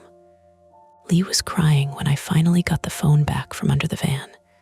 Not sobbing, not dramatic, just breathing wrong and pretending she was. "I'm here," I said. "You idiot," she said. "Yeah. Are you bleeding?" "Some." "That's not an answer. It's the one I've got." Marcus came on in the background, voice low and rough. "Tell him he did good." Lee snapped. "You tell him." Marcus did not. Maybe he couldn't. I sat on the curb near the roundabout while an EMT wrapped my hand and told me not to move my ankle. My ear rang from Dan's punch. My chin had a butterfly bandage. My shin needed cleaning. My shoulder looked like I had dragged it along a cheese grater. None of it felt serious until the adrenaline thinned and my body began sending bills. The deputies loaded Dan, the woman, the hoodie man, and the high-vis kid into separate vehicles. The fake quick-drop van sat with both front doors open. Inside, there were no packages, no scanner, no manifest, just bolt cutters, a police scanner, 3 license plates, and a stack of printed delivery screenshots. Printed from our system. I watched a deputy bag them. The immediate danger was over. I was alive. They were cuffed. The road out was open. But when the EMT asked me my date of birth, I gave her my employee number first. And when I looked back toward Switchgrass, toward the unfinished house with the plywood message, I saw the porch light come on again. Just once. A soft yellow square at the far end of the wrong street. Then it went dark before anyone else turned to see. The EMTs wouldn't let me stand up again after I gave them my employee number instead of my date of birth. That was was what finally convinced them I might not be making good choices. One of them, a broad-shouldered guy named Nolan Price, 36, male, with a calm Missouri drawl and a flashlight clipped to his jacket, put a hand on my shoulder and said, "Buddy, I know you've been having a night, but I need you to sit on the stretcher before your body realizes what happened." "I'm fine," I said. He looked at my bleeding chin, my swollen hand, my half-missing uniform sleeve, the mud up to both knees, and the way I was holding my left ankle like it belonged to someone else. "Sure," he said, "and I'm the governor." The other EMT, Grace Wilkes, 28, female, shorter than Nolan and sharper around the edges, wrapped a blanket around my shoulders with the brisk patience of someone who had stopped asking permission years ago. She smelled faintly of hand sanitizer and peppermint gum. When she touched my wrist to check my pulse, I flinched so hard she paused. "Not grabbing you," she said, "just checking." That embarrassed me more than the injuries. "I know." "No, you don't yet," she said, "but you will." They loaded me into the ambulance at 11:07 p.m. After one deputy took pictures of my hands, my torn sleeve, my shin, the side door of the van, the sales trailer, the package, the roadblock, the tire iron, the clawed-up forearm of the high-vis kid, and the old quick-drop jacket Dan had been wearing. The whole subdivision strobed blue and red. In flashes, Briar Glen Estates looked almost occupied. Not alive exactly, but staged. A sales office, streets, house frames, utility boxes, a neighborhood waiting for people who had never come. Then the lights would sweep away, and everything became plywood and mud again. Deputy Claire Haskins, 44, female, was the first officer who spoke to me like I was a person instead of a moving piece of evidence. She had a square face, tired eyes, and a wedding ring she kept turning with her thumb while she listened. She asked for my statement while Grace cleaned grit from my knuckles. I told her what I could. Not perfectly. I kept jumping around. The sign, Lee, the porch light, switchgrass, the false medical flag, the raccoon on the horn, the sales trailer. Dan saying the drive would ruin people. I watched her pen move in a small spiral notebook, and every time I thought she'd stop me for sounding ridiculous, she just said, "Then what happened?" At one point, I said, "I stabbed him." Grace's hand slowed. Deputy Haskins looked up.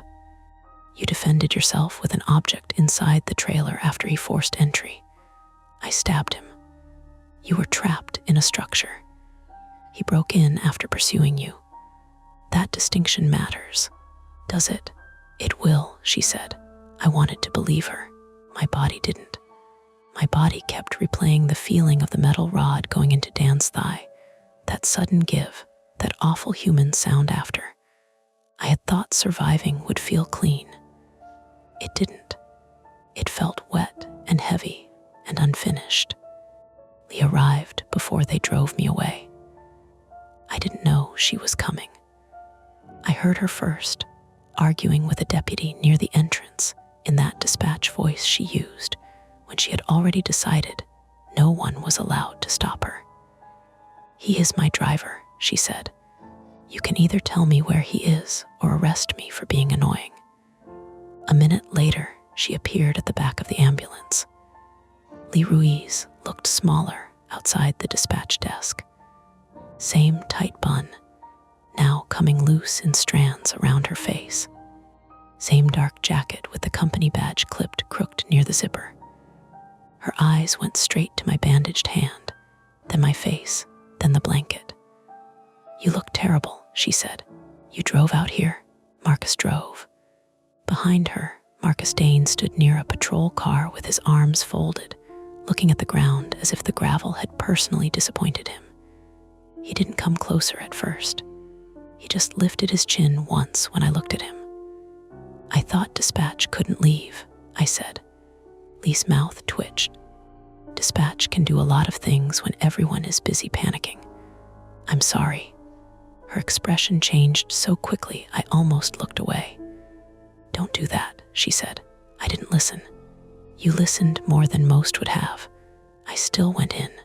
Because Central cleared you. Because I didn't want another failure on my route. There it was, out loud, smaller than I expected. Uglier too. Lee looked past me into the ambulance, then back toward Briar Glen. Owen, that system was built to make you think every risk is your fault. That doesn't mean you have to believe it. I didn't have an answer. Marcus came over then, slow, hands in his jacket pockets. He looked me up and down. You kept the flashlight. I lost it in a drainage ditch, found it, lost it again somewhere around getting punched. He nodded. Acceptable. That made me laugh, which hurt my ribs enough that I immediately regretted it. Marcus's face softened by maybe 2%. You did good. Lee said, see, he can say words. Marcus ignored her. You did what you had to. Don't make it prettier than that in your head. Don't make it worse either. That turned out to be harder advice than anything in the manual. At Mercy Hospital South, they cleaned me in layers. Mud first, then blood, then little black specks of asphalt from my shoulder. My left ankle wasn't broken, just badly sprained. 2 fingers on my left hand were bruised deep enough that the doctor warned me the nails might discolor. My chin took 3 stitches. My ribs were bruised but intact. My ear kept ringing through the early morning, a high, thin whine that made every hallway beep and cart squeak feel too close. Dr. Hannah Mercer, 51, female, moved with the exhausted precision of someone who had finished one shift and been dragged into another. She asked if I felt safe going home. I almost said yes automatically. I pictured my apartment stairs, the dark hallway, my phone buzzing with unknown numbers, the porch light on switchgrass clicking on after everyone else had looked away. I don't know, I said. She didn't look surprised. That's an honest answer. They kept me until dawn for observation because of the head hit. Lee stayed in the waiting room despite me telling her not to. Marcus left around 3 to talk to the branch manager and came back at 6 with burnt coffee and my backpack from the warehouse. He set the coffee down and said, "Don't drink that. It's symbolic." The police took a formal statement at 8:40 a.m. Deputy Haskins came with a detective from Jefferson County named Ellis Rourke, 39, male, narrow-faced, soft-spoken, wearing a tie that looked like it had spent the night in a glove compartment. He placed a recorder on the tray table and asked careful questions. What time did Central clear the route? Did I know Dan? Had I ever seen the woman before? Did anyone from Quick Drop contact me directly about that package before the app changed? Did I show the label to anyone? Did the unknown text use my name? That last one made me pause. No, I said. It just told me to leave it. Detective Rourke nodded. Good. Why good? It means they probably had the number tied to the delivery device, not you personally. Probably. A small word, but I held on to it. He told me what he could. Dan's full name was Daniel Kessler, former subcontracted delivery lead for a regional courier, Quick Drop, had absorbed 2 years earlier. The woman was Mara Voss, 42, female, registered owner of the pickup, with prior charges for receiving stolen property that had been reduced. The hoodie man was Peter Lang, 38, male, a general contractor who had worked demolition and salvage around failed developments. High-vis kid was Travis Holt, 26, male, part-time tow yard employee. The false quick drop van had been real once. Retired from the fleet, sold at auction, repainted just enough to pass in darkness. Its plates belonged to a landscaping trailer in Fenton. The drive, detective work, gave me less there. It appears to contain financial records, routing exports, and surveillance footage related to a stolen goods operation using inactive or low traffic addresses, he said. That is preliminary. Using Briar Glen, among other places, were people inside Quick Drop helping. He took a breath through his nose. We are looking at that. Central routing, we are looking at that. Is that detective language for yes? It's detective language for I'm not allowed to say yes. That should have made me feel vindicated. It mostly made me tired.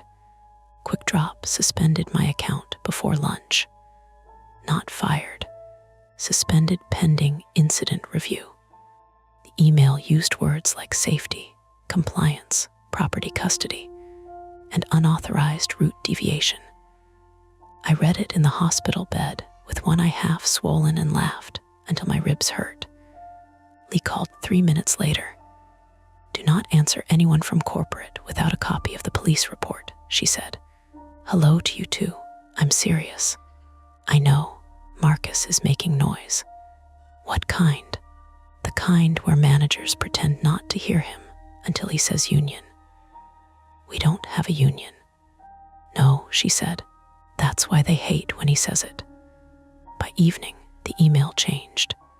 Suspension became paid administrative leave. A regional safety director I had never met called me Mr. Bell 6 times and said the company was cooperating fully with law enforcement. He also asked, very politely, whether I still had the BRG 17 manual. I told him the deputies had taken it. He went quiet after that. 2 days later, Briar Glen Estates was on the local news. Not the whole thing. Never the whole thing. The report showed the cracked entrance sign in daylight, which made it look sad instead of threatening. They called it an alleged theft ring exploiting vacant properties and delivery routing systems. They mentioned 4 arrests. They mentioned a delivery driver injured during the incident, but did not use my name. They did not mention the rules. They did not mention the porch lights. They did not mention that Quick Drop had a laminated manual for a place it continued to serve. The branch manager called me on the 4th day and asked how I was recovering. I said, which answer keeps my job? He cleared his throat and told me to take my time. That was when I understood Lee had been right. The system wanted fear, but fear was negotiable if enough people were watching. My sister found out from the news anyway. Megan Bell, 34, female, had the same blunt jaw as me and a much better talent for making anger useful. She came to my apartment with soup, groceries, and her oldest kid's old crutches because she didn't trust the hospital pair. She did not hug me until after she yelled. You could have called me, she said. I was busy being chased through a drainage pipe. I mean before rent, work, any of it. I looked at the grocery bags on my counter. Store brand soup, bananas, bandages, cheap coffee, the kind of help I had spent years avoiding because it came with love and witnesses. I didn't want to be a problem, I said. She stared at me for a long moment. Then she put the soup in the cabinet too hard. Too late, your family. That was the closest I came to crying. The legal part stretched, as legal things do. Statements. Faux arrays.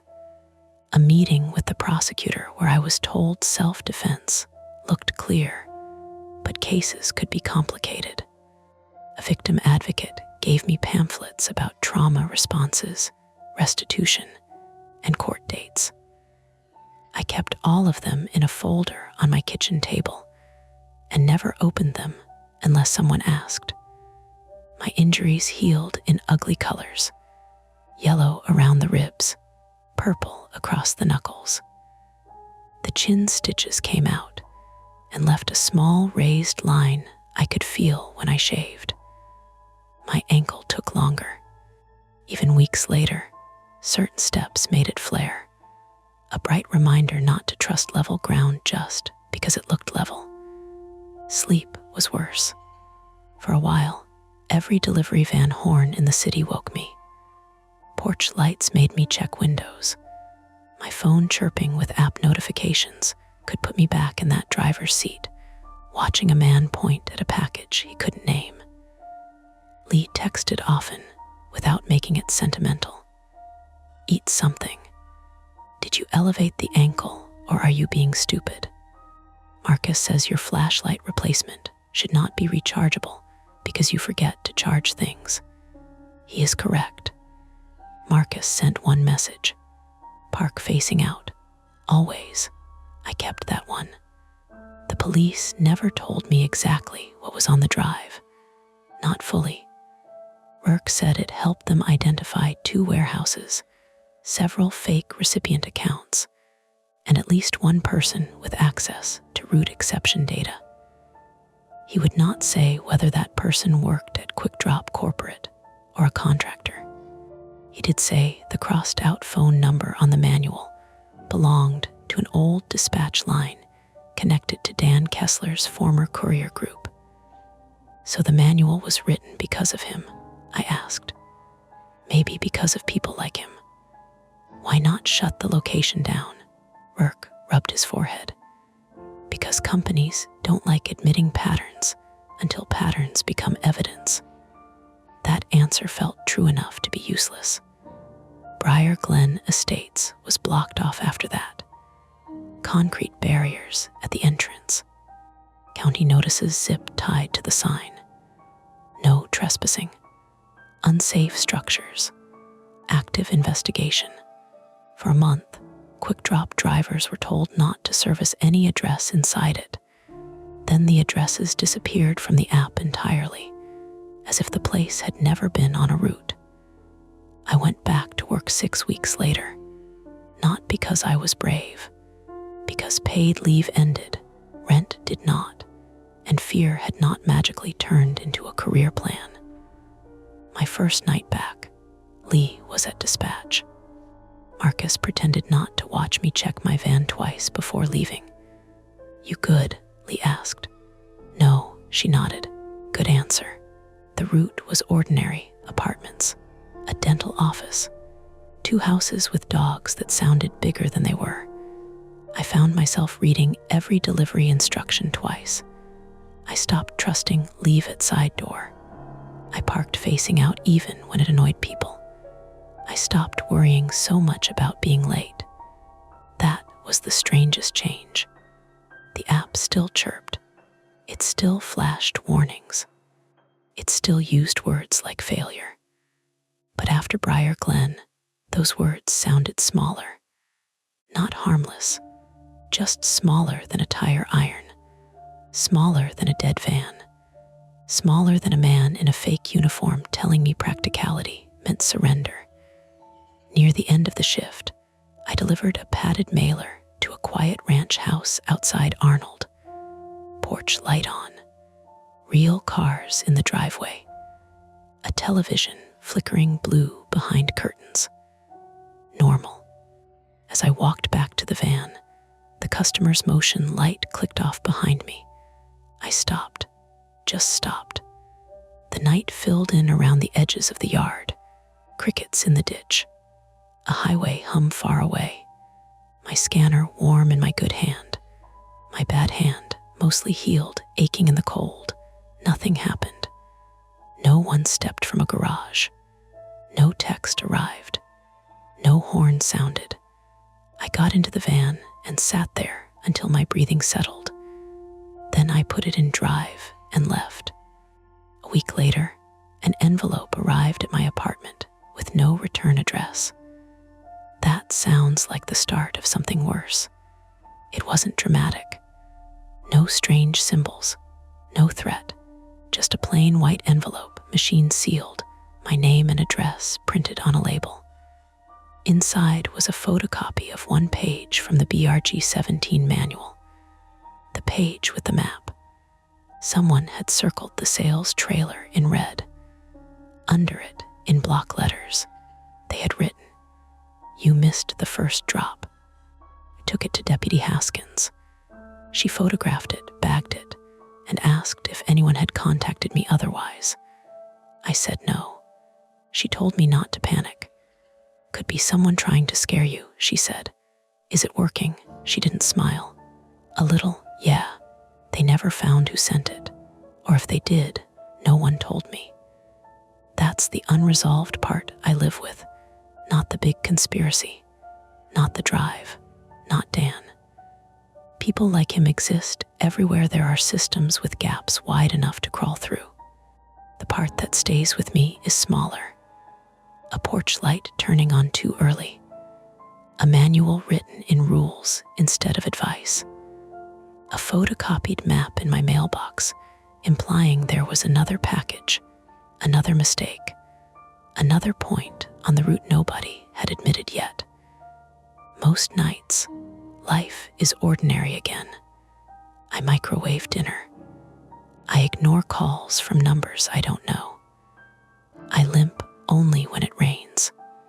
Sometimes Megan's kids come over and leave cereal crumbs in my couch, and I let them, because my apartment feels better with evidence of other people in it. I still drive. I still deliver. I still follow instructions, mostly. But when an address sits at the edge of a map, when the streetlights thin out, and the houses look too new or too empty, I pull over before I enter. I read every note. I check the signs against the labels. I text Lee even when she tells me I'm being paranoid. And if a porch light comes on before my headlights touch the house, I mark it unsafe. Every time. No package is worth finding out whether the manual forgot a rule. That's it for this nightmare. If you enjoyed it, please like the video, subscribe to Mia Horror Stories, and turn on notifications. It really helps keep the stories alive.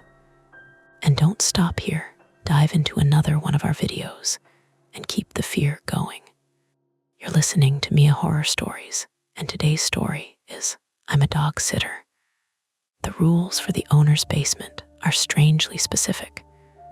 The screen will stay completely black, letting your imagination do all the work. No visuals, no noise, just a story that creeps under your skin. Don't skip a second, because every detail builds to the chilling end you won't want to miss. The first wrong thing was the dog bowl. Not empty, not spilled, just moved. I'd set it beside the back door at 6:10 p.m., exactly where Mrs. Voss had shown me, because Murray was the kind of dog who noticed when the world shifted half an inch. 20 minutes later, when I came back from bringing in the mail, the bowl was at the basement door, pressed against the bottom step like someone had slid it there on purpose. Murray sat 3 feet away, a 90-pound Bernese mountain dog with a white chin and nervous brown eyes, staring at it like it had insulted him. I stood in the kitchen with the mail tucked under my arm, and the wet smell of late October leaves coming through the cracked window over the sink. "Buddy," I said, keeping my voice light, "did you do that?" Murray made a soft, miserable sound in his throat. That was how my first night at the Voss house started. Not with a scream or blood or anything dramatic. Just a metal bowl in the wrong place, the scrape mark it had left on the old pine floor, and a dog who suddenly wanted nothing to do with his dinner. My name is Hannah Keene, 26, female, and at that point, I'd been dog-sitting around Western Pennsylvania for almost 3 years, mostly through referrals, and one app I hated using, but couldn't afford to delete. I lived in a one-bedroom apartment in Bellevue, north of Pittsburgh, where the heat hissed like a tired animal, and my upstairs neighbor's toddler had learned to run in circles at 6 every morning. I took overnight jobs because they paid better, and because I was trying to prove, mostly to myself, that I could handle responsibility after a year of dropping things: college, a dental assistant program, 2 relationships, and 1 office job where I cried in the bathroom every Wednesday until they stopped scheduling me. That's the thing I didn't tell clients. I was good with dogs because dogs didn't ask why your hands shook when you had to make phone calls. Dogs didn't care if you'd spent half your 20s feeling like everyone else got a manual you missed. Feed them, walk them, give them their pill inside a chunk of cheese. Don't panic if they panic. Simple rules. I liked rules. The Voss house sat on the edge of Sewickley Heights, not in the showy mansion part exactly, but close enough that the driveways got long and the mailboxes had stone pillars. It was a brick colonial built into a slope, with black shutters, a detached garage, and a backyard that dropped toward a bare patch of woods. The kind of house that looked warm from the road and too large once you were inside it. Mrs. Voss had hired me for 4 nights while she and her husband attended a medical conference in Boston. That was the phrase she used: medical conference, like it was one word. She found me through a regular client of mine, a retired teacher with 2 elderly spaniels and more faith in me than I usually had in myself. When I arrived that afternoon, the sky was already dimming, and the last of the rain sat on everything in beads. The front porch smelled like damp stone and cedar mulch. I'd barely pressed the doorbell before Murray started barking inside, deep and theatrical. The bark of a dog who wanted me to know he was huge, but hoped I wouldn't make him prove it. Mrs. Voss opened the door with one hand hooked in his collar. She was Dr. Elaine Voss, 58, female, a tall woman with clipped gray hair, wire-rimmed glasses, and the kind of posture that made you straighten your own spine without meaning to. She wore travel clothes, black slacks, a cream sweater, soft shoes, and had a phone tucked between her shoulder and ear. She smelled faintly of vanilla hand cream and dry cleaning. "Murray, enough," she said, not loudly. Murray stopped barking, but he kept huffing. "This is Hannah," she told him. "You remember Hannah from Tuesday?" "I'm very memorable," I said. That got a quick smile from her, not unfriendly, just tired. Come in before he decides the threshold is an international border. Inside, the house was warm enough that my glasses fogged at the edges. The foyer had old photographs on the wall, mostly landscapes and black and white family shots, but no clutter. No shoes thrown around. No half-dead plants. Everything had a place. Dr. Voss introduced her husband in the kitchen. Martin Voss, 61 male, was shorter than his wife, broad through the shoulders, with a trimmed white beard and a fleece vest zipped over a flannel shirt. He stood at the counter packing pills into a plastic organizer labeled with days of the week. Not human pills, Murray's. He had a gentle voice and the faint guardedness of someone who had learned to smile before answering questions. "Sorry about the list," he said, tapping a yellow folder on the island. "Elaine believes in instructions." "I believe in not coming home to chaos," Dr. Voss said. "Same thing, depending on who you ask." Murray leaned his full weight against my thigh. He had that big dog smell, warm fur and rainwater, plus something yeasty in one ear that I made a note to check later. His tail moved slowly, The kitchen was beautiful in the way expensive kitchens can feel impersonal if nobody has recently burned toast in them. White cabinets, green soapstone counters, copper pans hanging above the island. Through a wide archway, I could see the family room, dim except for a lamp near the couch, and beyond that a row of glass doors reflecting the kitchen back at us. Dr. Voss walked me through Murray's routine. Food twice a day. 1 scoop dry, half a can wet, fish oil capsule. His allergy medication at breakfast.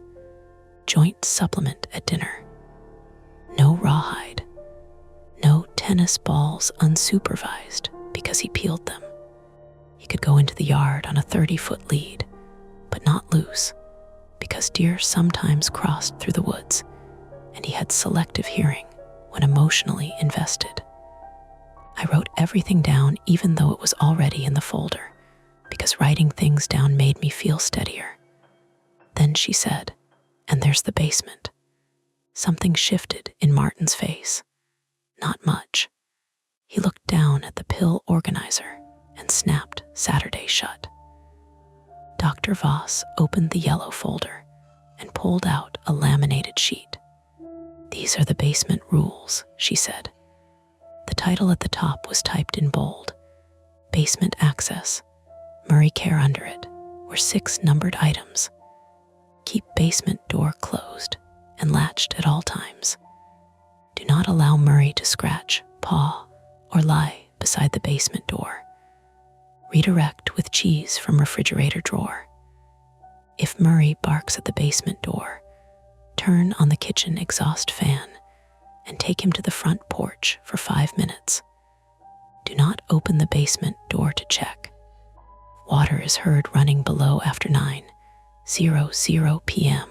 Text Elaine first. Do not investigate alone. Do not use the basement bathroom. If the basement door is found open, leave the house with Murray and call Martin. I read the list twice. I was used to weird pet instructions. I once sat for a French bulldog whose owner insisted he could only drink filtered water from a ceramic mug shaped like a boot. Another client had a cat with a trauma blanket that nobody was allowed to wash. Rich people especially had little systems for their houses, little rituals dressed up as practicality. Still, number 4 made me glance toward the closed door off the kitchen hallway. It was painted the same white as the trim, with a brass latch near the top, the kind you'd use to keep a toddler out. "Old plumbing?" I asked. "Old plumbing," Martin said too quickly. Dr. Voss gave him a look. "Partly. The basement has a utility sink and a bathroom that both feed into a pump system. It can be temperamental. We've had leaks before." "Okay," I said, "so don't go down there." "Exactly." Murray had drifted to the hallway. He stood with his nose angled toward the basement door, not touching it, but close enough that Dr. Voss clicked her tongue. "Murray." He came back immediately and pressed himself against her leg. She rested her hand on his head, and for the first time since I'd arrived, her face softened in a way that made her look less like a doctor and more like someone's exhausted mother. "He gets anxious when we travel," she said. "He may test boundaries. I can handle anxious." I meant dogs. I was less reliable with people. Before they left, Martin showed me the back door lock, the alarm panel, the thermostat, the Wi-Fi password taped inside a cabinet, and the drawer where they kept flashlights and batteries. He moved slowly, like he wanted to delay leaving but didn't want anyone to notice. At the basement door, he stopped. The latch was flipped down. Below it, at knee height, the wood had shallow scratches in the paint. Older ones had been touched up, but you could still see the grooves when the hall light hit them sideways. Martin saw me looking. "He's strong," he said. "Does he try to get down there often?" "Not often." He rubbed his thumb over one scratch. "Mostly when the house is quiet." That answer stayed with me. Dr. Voss called from the foyer, "Martin, the car is here." He lowered his hand. "You have both our numbers. Elaine texts faster. I answer faster if you call twice." "That sounds like a system." He almost smiled. "It is." When they left, Murray watched through the side light beside the front door until their black SUV disappeared down the drive. Then he let out one enormous sigh and walked to the kitchen like he had a mortgage to think about. The first hour was easy. I unpacked my overnight bag in the guest room upstairs, a blue room with heavy curtains and a bed so tall I had to climb onto it with one knee. I sent my sister, Lee, a text with the address because she made me promise to do that for overnight jobs after a woman in Cranberry Township tried to pay me in essential oils and then accused me of stealing a candle. Lee Keene, 32, female, lived in Columbus with her husband and their baby, and she checked on me in that older sister way that felt both protective and insulting depending on my mood. She texted back, "Fancy murder house." I replied, "Fancy dog house." Sent, "Share location." I did. Then I made coffee even though it was too late for coffee, because strange houses made me feel like a guest, and caffeine made me feel employed. Outside, the evening thickened.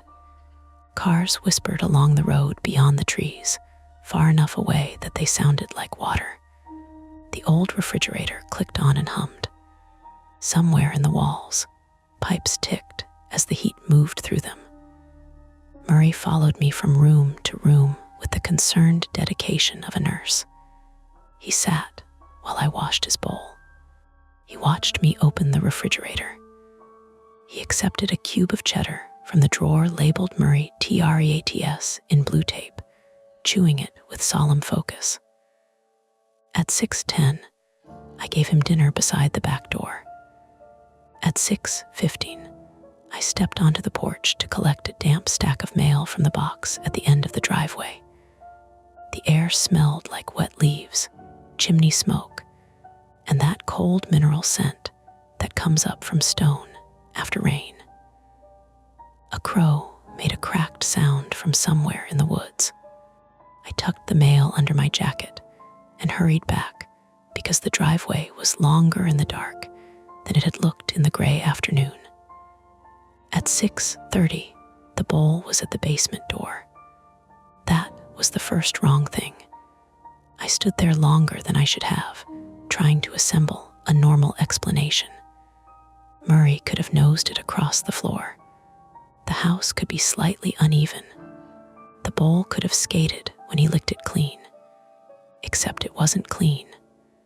The wet food sat in a flattened lump against one side. "Murray," I said. He backed away from the hallway.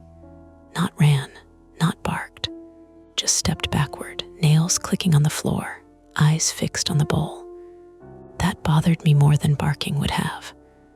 I picked up the bowl and carried it back to the mat by the rear door.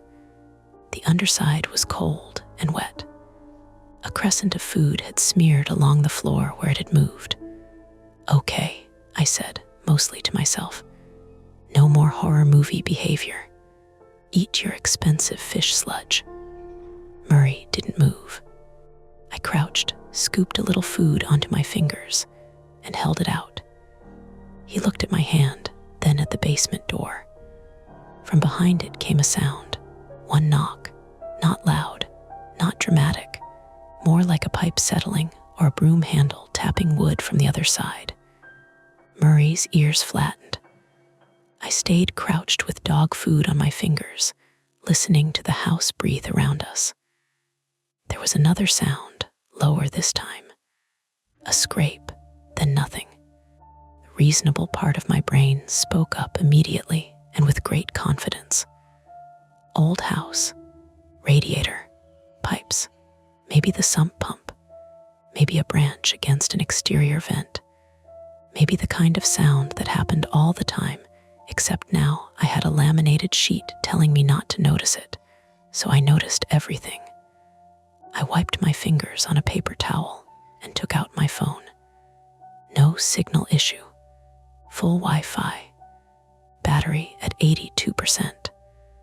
I opened the folder again and read the rules.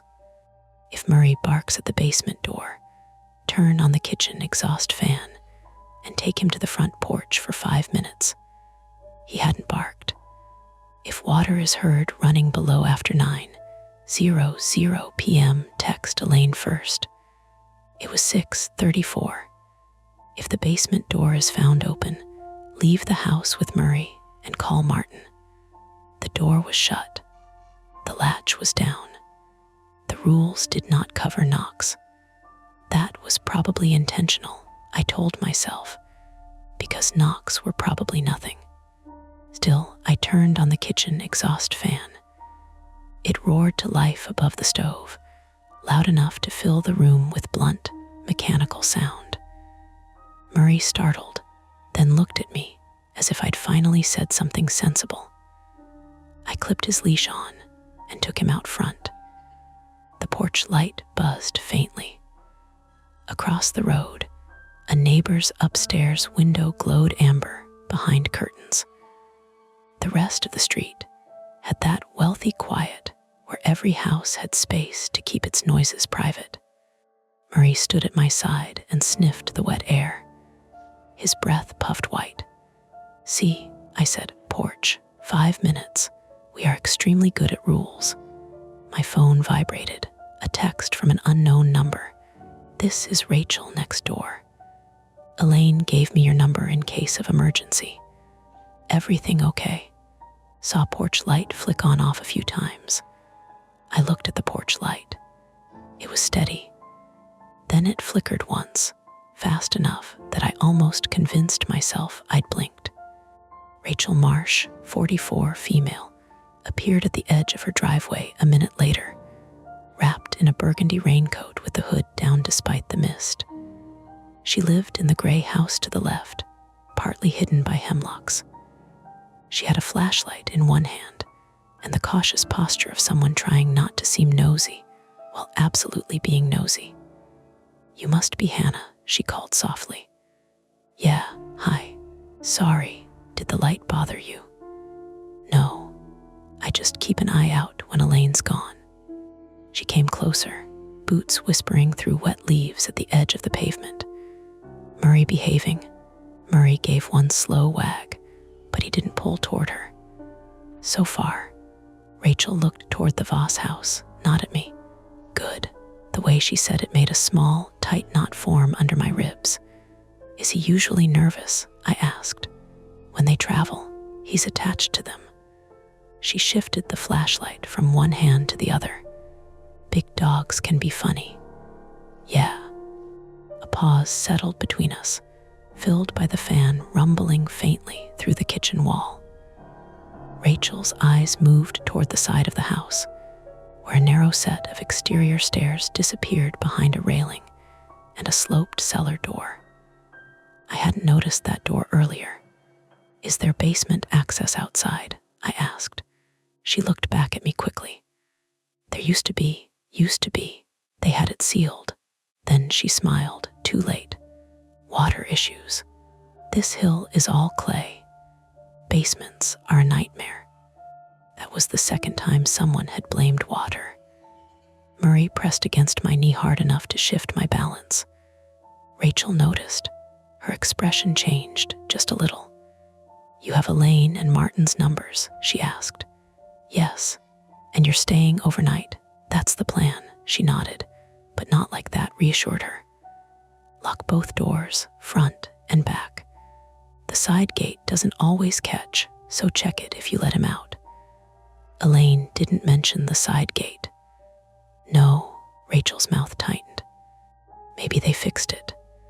Behind me, from inside the house, something clanged, metal on tile.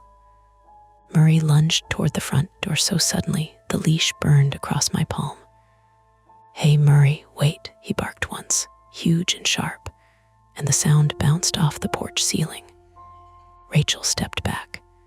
Inside, the kitchen exhaust fan kept roaring. Murray barked again, not at the yard, not at Rachel. At the door. At the house. I fumbled my key into the lock with my scraped palm stinging and Rachel watching from the walkway. "Do you want me to come in?" she asked. The sensible answer was yes. The adult answer. The answer Lee would have yelled through the phone if she'd been there.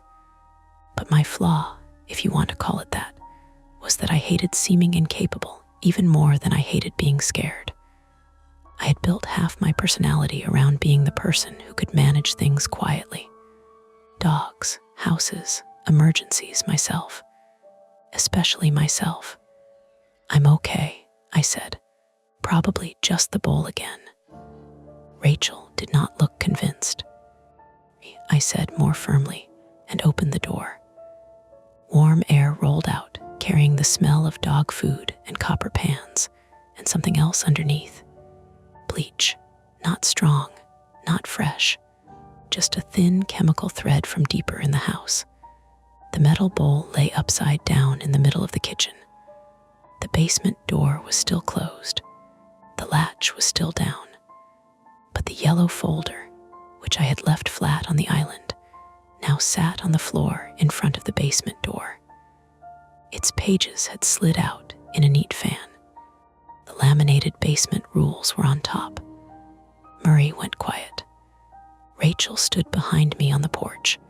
I could hear her breathing. For a moment, neither of us stepped inside. Then my phone buzzed again. Not Rachel this time. A text from Dr. Elaine Voss.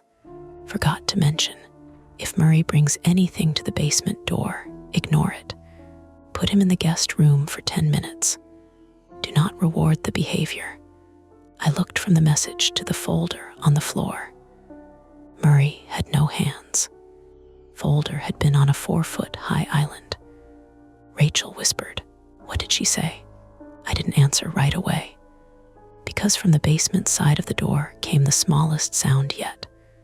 A wet, dragging breath, or pipes, or the house shifting, or anything else I could choose to believe if I wanted the night to stay ordinary a little longer.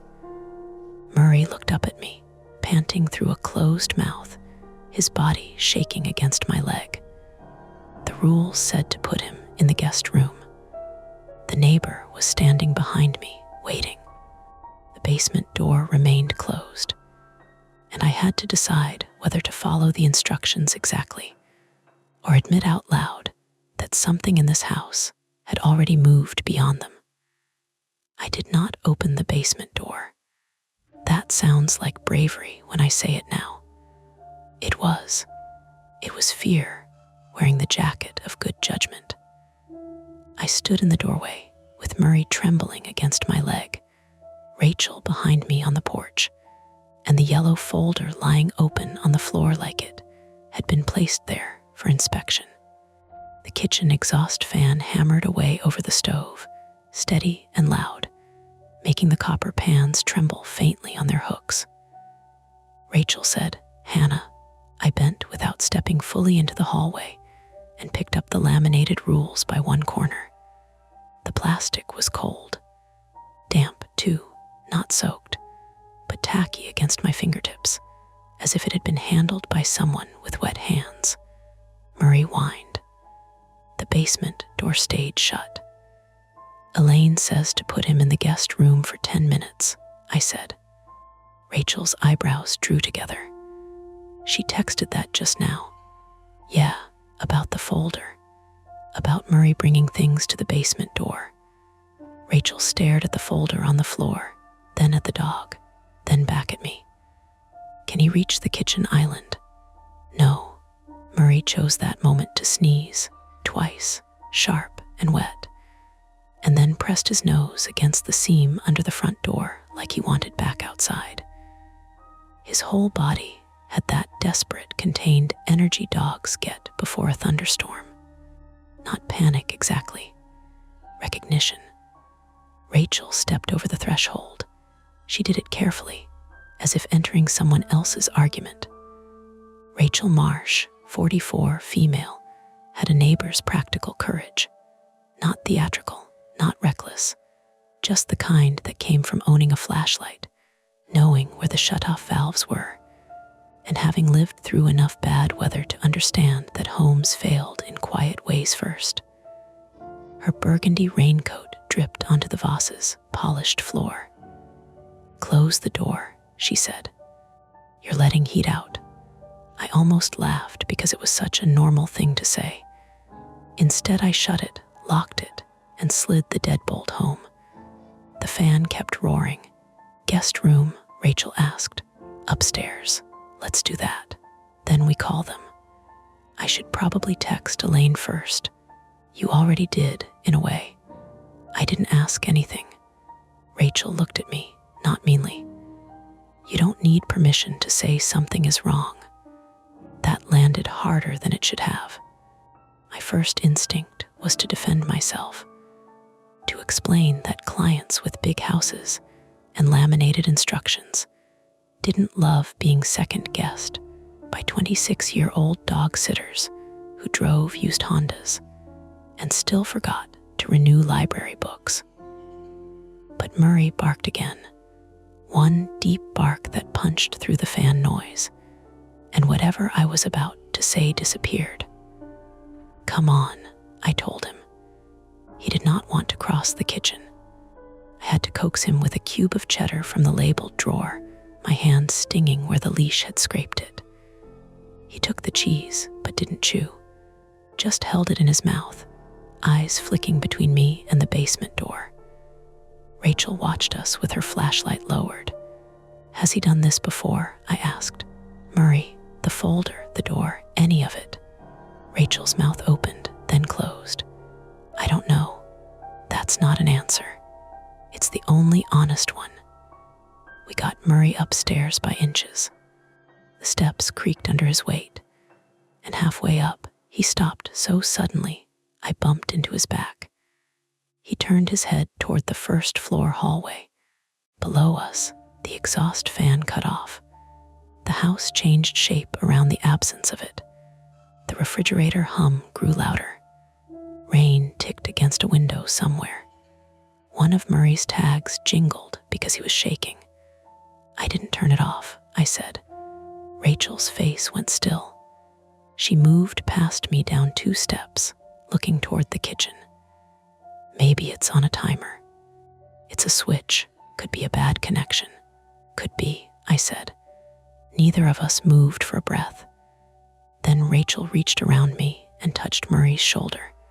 "Keep going, big guy." The guest room upstairs looked exactly as I'd left it, except my overnight bag was unzipped on the bed. I knew I had zipped it, not because I was tidy, but because I had a stupid habit of always zipping bags in unfamiliar houses. It was one of those private little rituals I'd built to feel in control. Keys in the front pocket, charger in the side pouch, wallet underneath clothes. Zip it shut, check once. Now the zipper was open halfway, the black teeth parted like a mouth. Rachel saw me stop. "What?" "My bag." She didn't touch it. She just leaned close enough to see inside. "Anything missing?" I checked quickly. Wallet still there. Charger. Change of socks. Pepper spray on my keychain in the front pocket, which I quietly slid into my hoodie pouch. My old cracked paperback was face down on the comforter instead of inside the bag. But maybe I'd done that. Maybe I had. I hated how fast the house was making me doubt myself. Murray entered the room only after I tossed another piece of cheese near the bed. Once inside, he turned in a tight circle and stood facing the doorway. 10 minutes, I said, trying to sound like the sort of person who believed this was a training issue. That's what she said. Rachel stayed in the hall while I shut the guest room door. Murray scratched once from the other side, not at the basement, at me. That felt worse. Downstairs, I called Elaine. It rang 6 times and went to voicemail. I tried Martin. 1 ring, 2, then voicemail. Rachel stood beside the kitchen island, arms folded, looking at the scattered papers I hadn't picked up yet. The basement rules were still on top. The yellow folder contained more than pet instructions. Emergency vet number. Alarm code. Trash day. Wi-Fi password. A printed map of the property with the invisible fence line marked, though Murray wasn't allowed off leash. A note about deliveries. Another note about not using the fireplace because the flue stuck. I called Martin again. Voicemail. He said call twice. I muttered. You did. So now what? Rachel didn't answer right away. She walked to the back door and looked through the glass into the yard. The porch light out there was off. The wet lawn fell away into darkness. Beyond it, the woods were a smudge of trunks and black gaps. How much charge does your phone have? 78. Good, keep it on you. The house lights flickered once, then again. A faint click came from somewhere behind the walls. No, Rachel said under her breath. The power went out, not just the kitchen. The whole first floor disappeared into a thick, immediate dark, broken only by the bluish square of my phone screen and the weak gray from the front windows. The refrigerator sighed down. Ernest stopped moving air. The house settled into small noises. It had been hiding under machinery, rainwater in gutters, a drip in the sink, a board contracting with a dry tick. From upstairs, Murray started barking. Not one bark this time. A rolling, frantic series that shook dust from the ceiling vent above us. Rachel clicked on her flashlight. The beam cut across the kitchen and caught the basement door. The latch was still down. I said, does this happen here? Power outages. Sure. Branches come down. But not usually for just one house. Maybe it's the neighborhood. She crossed to the front window, moved the curtain with 2 fingers, and looked out. My porch light's on. That simple sentence made my stomach drop. Breaker? I asked. Maybe. Where's the breaker panel? Rachel turned slowly toward the hallway. Neither of us had to say it. Basement. Upstairs, Murray barked and barked, then gave a high yelp that snapped me out of stillness. Murray, I called. He scratched at the guest room door hard enough that I could hear the wood catching under his nails. Rachel pointed the flashlight toward the stairs. Go check him. What about the power? Dog first. I ran upstairs, missing a step, and banging my shin hard enough to make me curse. The dark upstairs hallway smelled like laundry soap and old wood. Murray was throwing himself against the guest room door, not trying to break it, but panicked enough that the frame shuddered. I'm here, I said. Hey, buddy. When I opened the door, he shoved past me so fast his shoulder clipped my thigh. He didn't run downstairs. He ran into the Voss's bedroom at the end of the hall. Wrong room, I said, following him. My phone flashlight shook in my hand. The Voss's room was large, neat, and cold. The curtains were open to the dark backyard. Murray stood beside the far window, nose pressed to the glass, barking down at the slope behind the house. I came up beside him. At first, I saw only my own reflection, pale face, hoodie, phone light. Then my eyes adjusted. There was a light behind the house, not outside exactly, below. A thin, yellowish rectangle at ground level, shining from the sloped cellar door Rachel had mentioned. It leaked through a seam near the bottom, bright enough to catch the wet grass and the metal railing of the exterior stairs. I had been told the outside access was sealed. Murray stopped barking and began to growl. Low, continuous, a sound I felt through his ribs when I grabbed his collar. Downstairs, Rachel shouted, "Hannah." I didn't answer because something moved across that thin strip of basement light, a shadow, human-sized. Then the light went out. For a second, I could hear my own breathing, too fast, loud in my ears, and Murray's growl ticking into a whine. I backed away from the window with my hand locked in his collar. Private fear is a strange thing. Mine wasn't basements. It wasn't the dark. It was being the person who froze and made everyone else pay for it. When I was 22, my mother slipped on ice outside our apartment building in January. Nothing cinematic. She went down on one knee, then sideways, and I stood there with grocery bags cutting into my hands while she tried to tell me something was wrong. I remember seeing her mouth move. I remember thinking I should call someone. I remember not moving fast enough. A neighbor came out and handled it while I stood there holding canned soup and shaking. My mother recovered mostly.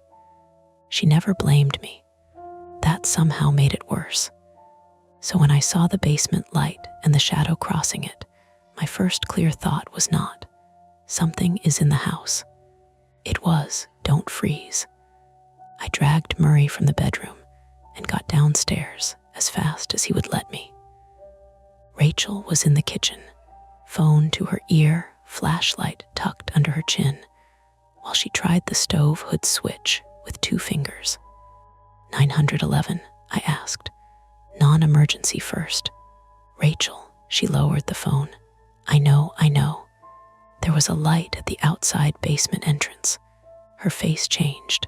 What kind of light? Inside, under the cellar door. Someone moved in front of it. Rachel closed her eyes for half a second, then opened them. Okay. That means we leave. It was the first thing she had said all night that made perfect sense. I clipped Murray's leash with hands that did not want to work. He stood rigid, facing the basement door. Rachel was already moving toward the front hall. Keys, phone, shoes, now, my bag, leave it. My car keys are in it. She stopped. I hated that I'd said it, hated the delay. Hated that one small choice upstairs, dropping keys in the bag instead of my pocket, had turned into a chain around our ankles. Where? She asked. Guest room. I'll get them. No, I will. Hannah, he knows me better. That didn't make sense, but fear rarely does. I took the stairs 2 at a time, Murray trying to follow, until Rachel grabbed his leash and said, "Stay with me, sweetheart, stay." In the guest room, my bag was on the bed, open wider now. My keys were not in the front pocket. I emptied the pocket. Lip balm, receipt, pepper spray case, empty because I'd taken the canister earlier. A dead hair tie. No keys. Come on, I whispered. I searched the bed, the floor, under the bag. Nothing. My phone flashlight flashed across the window, the dresser, the closet door left slightly ajar. I had not opened the closet. From downstairs, Rachel called, "Hannah, hurry up. I can't find them." The closet made a soft clicking sound. I froze, not because of ghosts, because any ordinary explanation was worse. A mouse, a pipe, a hanger settling, or someone standing behind the door with one careful finger on the latch. I backed away. My heel bumped something under the bed. Keys. I almost cried from relief. I grabbed them, and something wet touched my fingertips. The key ring was damp, not dripping, damp like the laminated sheet. I didn't investigate, I ran. At the bottom of the stairs, Rachel had Murray by the collar instead of the leash. The leash lay on the floor, chewed clean through near the clip. He bit it, I asked. No, Rachel said. The cut was too neat. A clean slice through woven nylon. Before I could process that, my phone rang. Martin Voss. I answered so quickly, I almost dropped it. Martin, his voice came through broken and thin. "Hannah, are you in the house?" "Yes, the power's out." There was a light at the outside basement door. "We're leaving." A burst of static swallowed whatever he said next. "Martin, do not use your car," he said. "What? Do not?" Static. "Driveway alarm, listen to me." "Is Murray with you?" "Yes." "Is the basement door open?" I looked. Rachel's flashlight beam moved with my eyes. The basement door was still shut, but the brass latch near the top was standing upright now. Not down, upright, unlocked. My mouth went dry. "It's closed," I said. "The latch is up," Martin swore, not loudly, but with such naked fear that Rachel heard it through the phone. "Leave through the front," he said. "Go to Rachel S. Don't go near the side yard. Don't." The call cut out. I stared at the screen. "Call failed," Rachel said. "What did he mean, driveway alarm?" "I don't know." "Why not use your car?"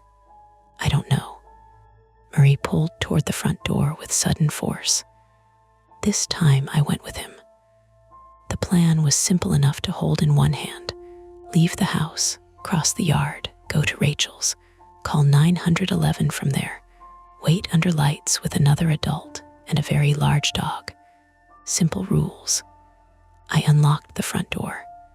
The deadbolt turned, but the door did not open. I pulled harder. Nothing. Rachel shouldered me gently aside and tried. The knob turned. The deadbolt was clear. The door stayed fixed in its frame. "Swollen wood," she said, but her voice had no faith in it. She braced one boot against the threshold and pulled with both hands. The old door groaned, but did not give. Murray began barking at the hallway behind us. A slow smell drifted into the foyer. Bleach again, stronger this time, mixed with wet concrete. Rachel whispered, "Back door." We moved together through the dark kitchen. The flashlight beam bounced over cabinets, the overturned bowl, the yellow folder. As we passed the basement hallway, something clicked below the door. Not a knock, a lock. Then water began running under the floor, a pipe rushing hard, too hard, like a faucet opened all the way. I looked at the clock on the stove out of habit, forgetting it was dead. My phone said 7:12 p.m., not after 9. Another rule that did not cover the moment we were in. At the back door, Rachel reached for the thumb lock. The glass beside it showed only darkness, and the faint oval of her flashlight reflected back at us. Then Murray snarled. I had never heard him make that sound. It was not warning, it was decision. He lunged sideways, dragging Rachel half a step, and slammed his weight into the kitchen island. A second later, the back door handle turned from the outside. Slowly, Rachel grabbed my wrist. The handle stopped halfway. Someone outside tried again. The lock held. Then came 3 soft taps on the glass. Frantic, not asking for help, measured tap, tap, tap. My phone vibrated in my hand. A text from Elaine. Hannah, listen carefully. If anyone knocks from outside, do not answer. Martin is calling police. Keep Murray away from the basement door. I read it once. Then a second text appeared. And if Rachel is there, do not let her go near the basement. I looked at Rachel. She was looking at the back door, her face lit from below by my screen and the wavering flashlight beam. What? She asked. Behind us in the hallway, the basement door creaked open 1 inch. Murray tore free of Rachel's grip and ran toward it. And I had 1 second to choose which rule to break first. Murray hit the basement door hard enough to make the frame jump. The gap widened from 1 inch to 3, and from the black below came the sour, wet smell of concrete, bleach, and old water trapped too long in a place without sun. I moved before I decided to. Not gracefully, not bravely. I threw myself across the kitchen runner, and caught Murray's collar with both hands as he jammed his snout into the opening. His body was all muscle and panic, his paws scrabbling on the pine floor, nails leaving pale commas in the wood. Murray, no, no, no, no. He was stronger than me. Of course he was. He had 90 pounds and a single idea. Rachel slammed the basement door with her shoulder. For 1 second, I thought she had trapped Murray's muzzle. He yelped, I shouted, and Rachel swore in a way that made the whole thing feel instantly, horribly real. But Murray's head jerked back in time. The door banged shut. Rachel flipped the brass latch down with a flat, metallic snap. Then the three of us stood there breathing in the dark kitchen, with water rushing somewhere under our feet, and someone still outside the back door. Tap, tap, tap. The sound came through the glass behind us. Rachel whispered, "Don't answer." "I got the text too," I said, my hands still locked around Murray's collar. My knuckles hurt from gripping him. My scraped palm had opened again, and a warm line of blood ran into my sleeve. The kitchen made a map in my head because I needed something ordered to hold on to. Back door behind us, facing the yard and the woods.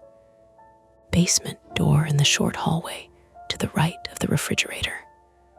Front hall beyond the kitchen arch, with the front door stuck shut. Stairs to the second floor along the foyer wall. To the left of the kitchen, a dining room with tall windows facing Rachel's house. Somewhere outside, the side yard and the sealed cellar access.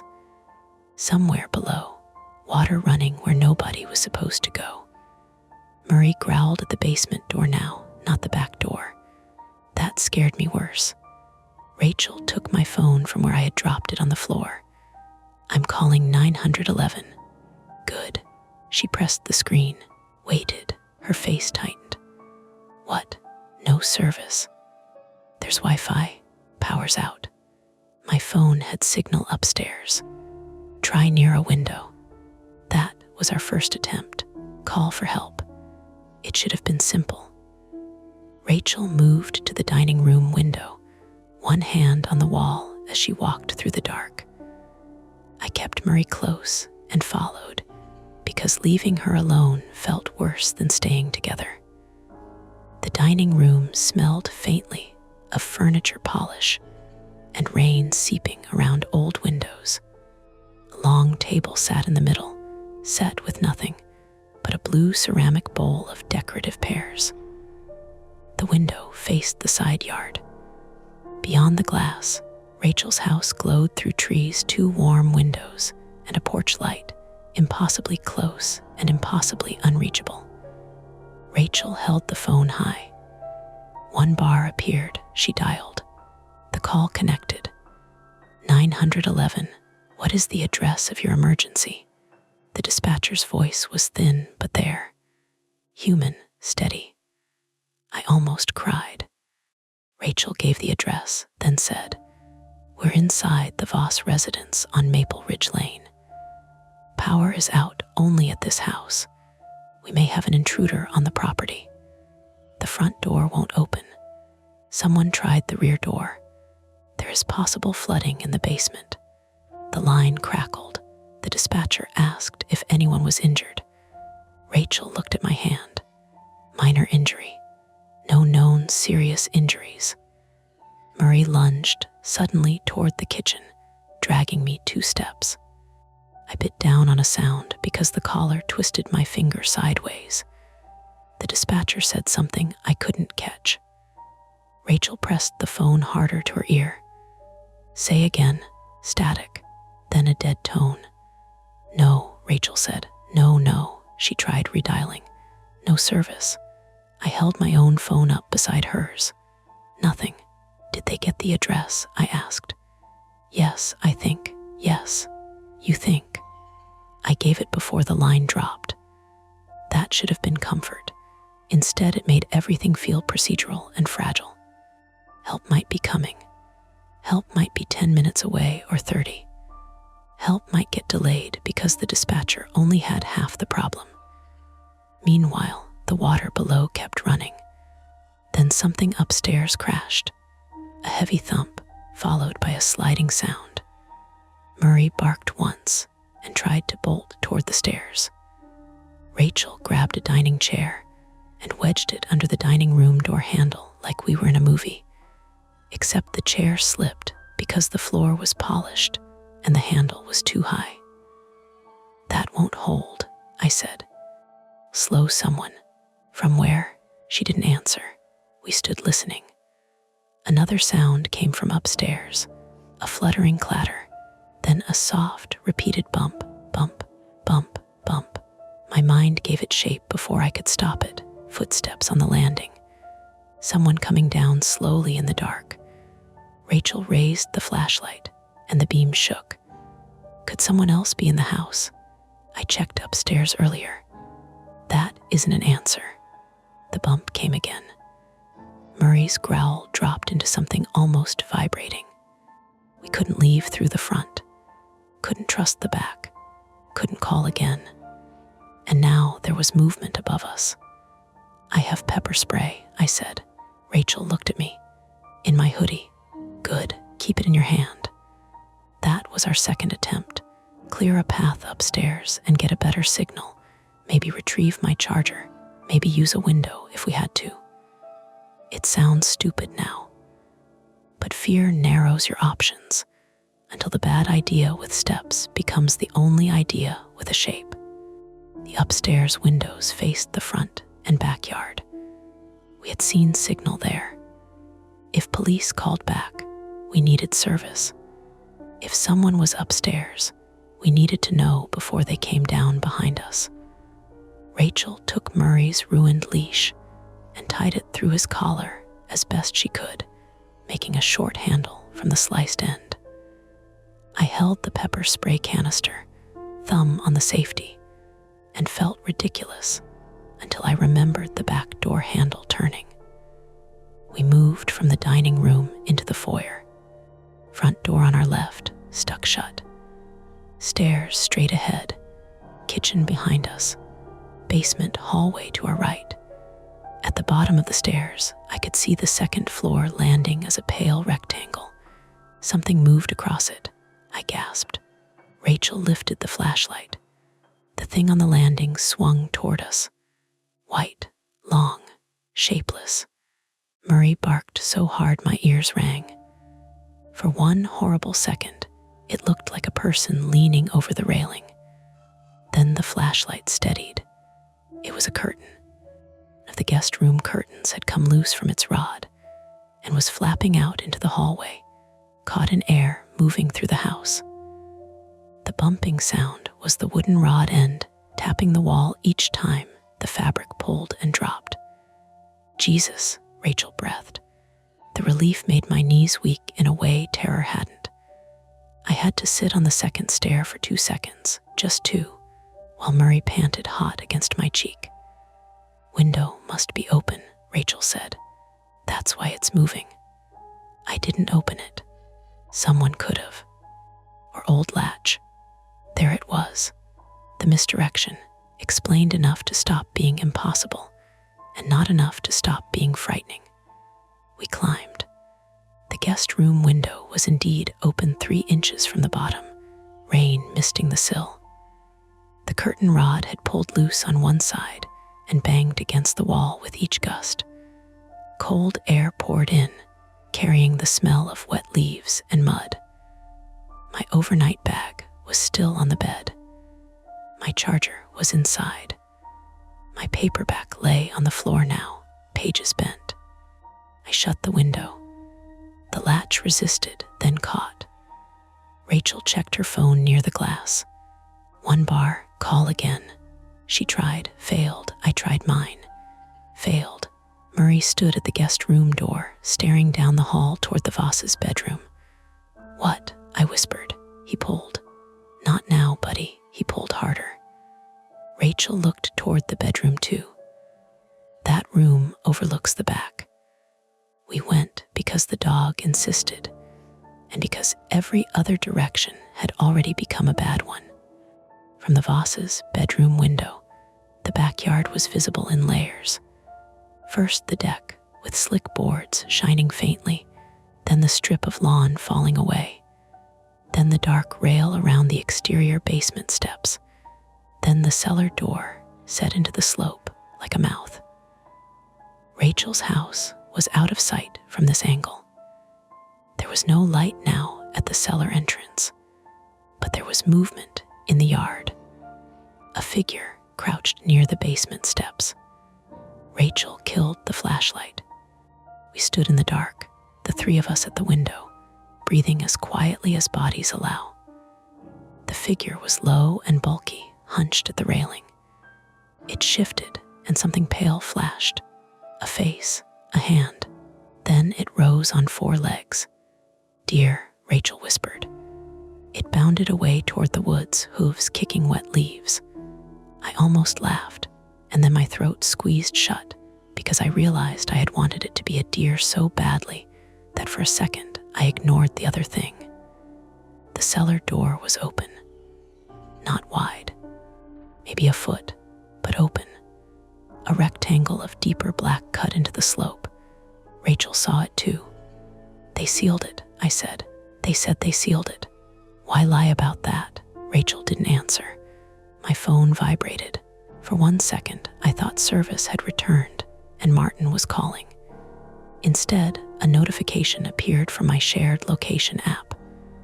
"Lee Keen, why did your location jump behind the house?" I stared at it. "My sister," I said. "She says my location moved behind the house." Rachel turned from the window. "Did it?"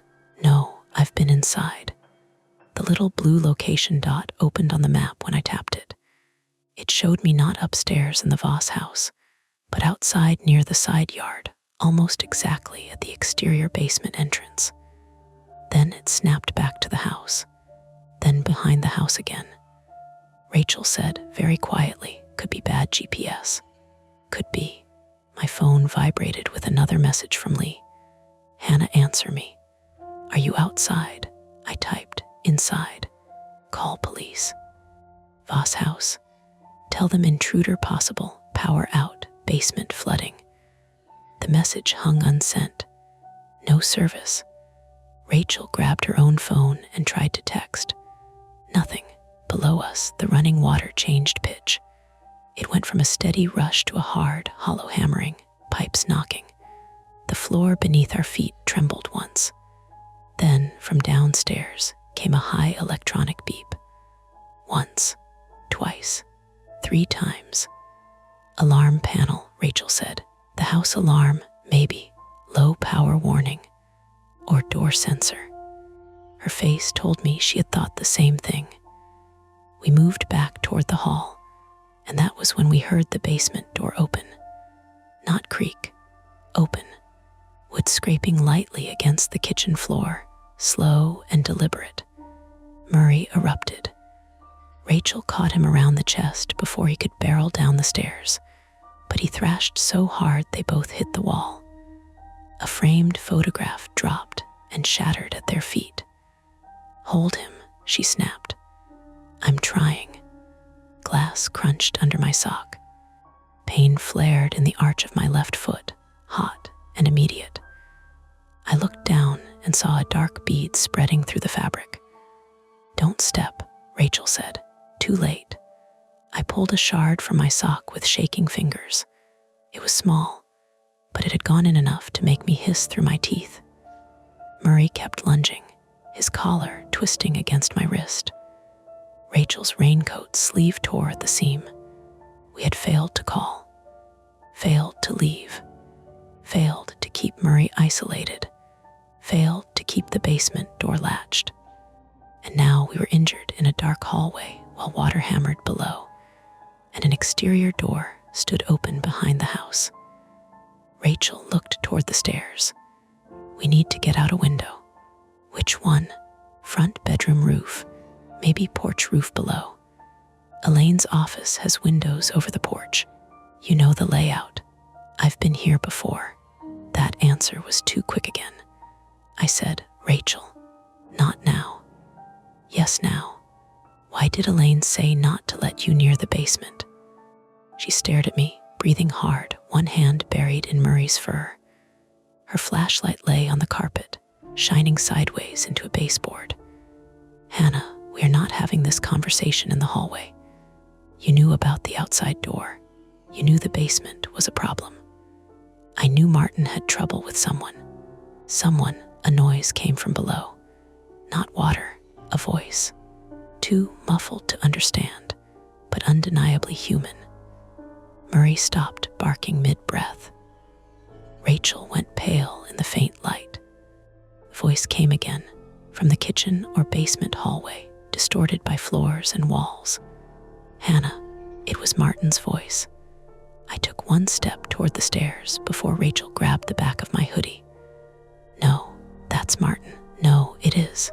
You don't know that. I know Martin is in a car on the way to an airport or already there. I know he called you from wherever he is. I know voices carry strangely through houses, and I know recordings exist. A recording. The thought was worse than a stranger. Below us, the voice said again, Hannah, open the door. My phone began ringing. Martin Voss. The screen showed one bar. I answered and put it on speaker. Hannah, Martin said, his real voice ragged with road noise behind it. Are you still inside? From downstairs, the other Martin said, Hannah, please. Rachel whispered, speaker off. I muted the phone, but kept Martin on the line. I whispered back, there's a voice downstairs. It sounds like you. The real Martin went silent for half a second. Then he said, do not answer it. Do not speak toward it. Who is it? I need you to listen. Police were dispatched. They may not get through the driveway gate if the power system failed. There's a manual release on the stone pillar by the road, but you can't go there. Why not use my car? Because if the driveway sensor was tripped, he may be waiting near the garage. He who? Static crackled. Martin, I said. Who is in your basement? His breath hitched. Then the call dropped. My phone returned to no service. Rachel said, office. Now. We half dragged Murray into the room across from the guest bedroom. Elaine's office faced the front of the house, above the porch roof. It had built-in shelves, a wide desk, framed medical certificates, and a window that looked down over the front steps and driveway. Outside, the porch roof sloped gently beneath the sill. Beyond it, the front lawn stretched toward the road, wet and silvered by Rachel's porch light through the trees. For the first time, escape looked possible. Rachel shoved the desk chair under the doorknob. I set my phone on the desk where it showed one bar again, then helped her open the window. It stuck. Of course it stuck.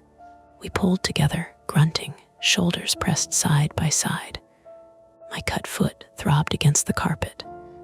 Murray paced behind us, whining. Downstairs, the fake Martin called my name twice more, then stopped. The window gave suddenly, sliding up with a shriek of old paint. Cold rain blew in. Leaned out and checked the drop. Porch roof, then down the column or jumped to the shrubs. With Murray, she shut her eyes briefly. Murray looked at us, tongue out, sides heaving. A Bernese mountain dog does not climb out a second-floor window onto a wet porch roof because you explain the emergency clearly. We can't leave him, I said. I didn't say that. But I heard the shape of the thought anyway, and it made me angry enough to steady me. We are not leaving him. I said I didn't say that. From downstairs came a crash. Then the sound of nails on wood. Murray was looking at the office door now. The chair under the knob shifted once, not from the hallway, from inside the room. The closet door behind us moved, a tiny inward twitch. Rachel and I spun at the same time. The office closet door opened 2 inches. My pepper spray hand came up. A small white blur shot out near the floor. I screamed.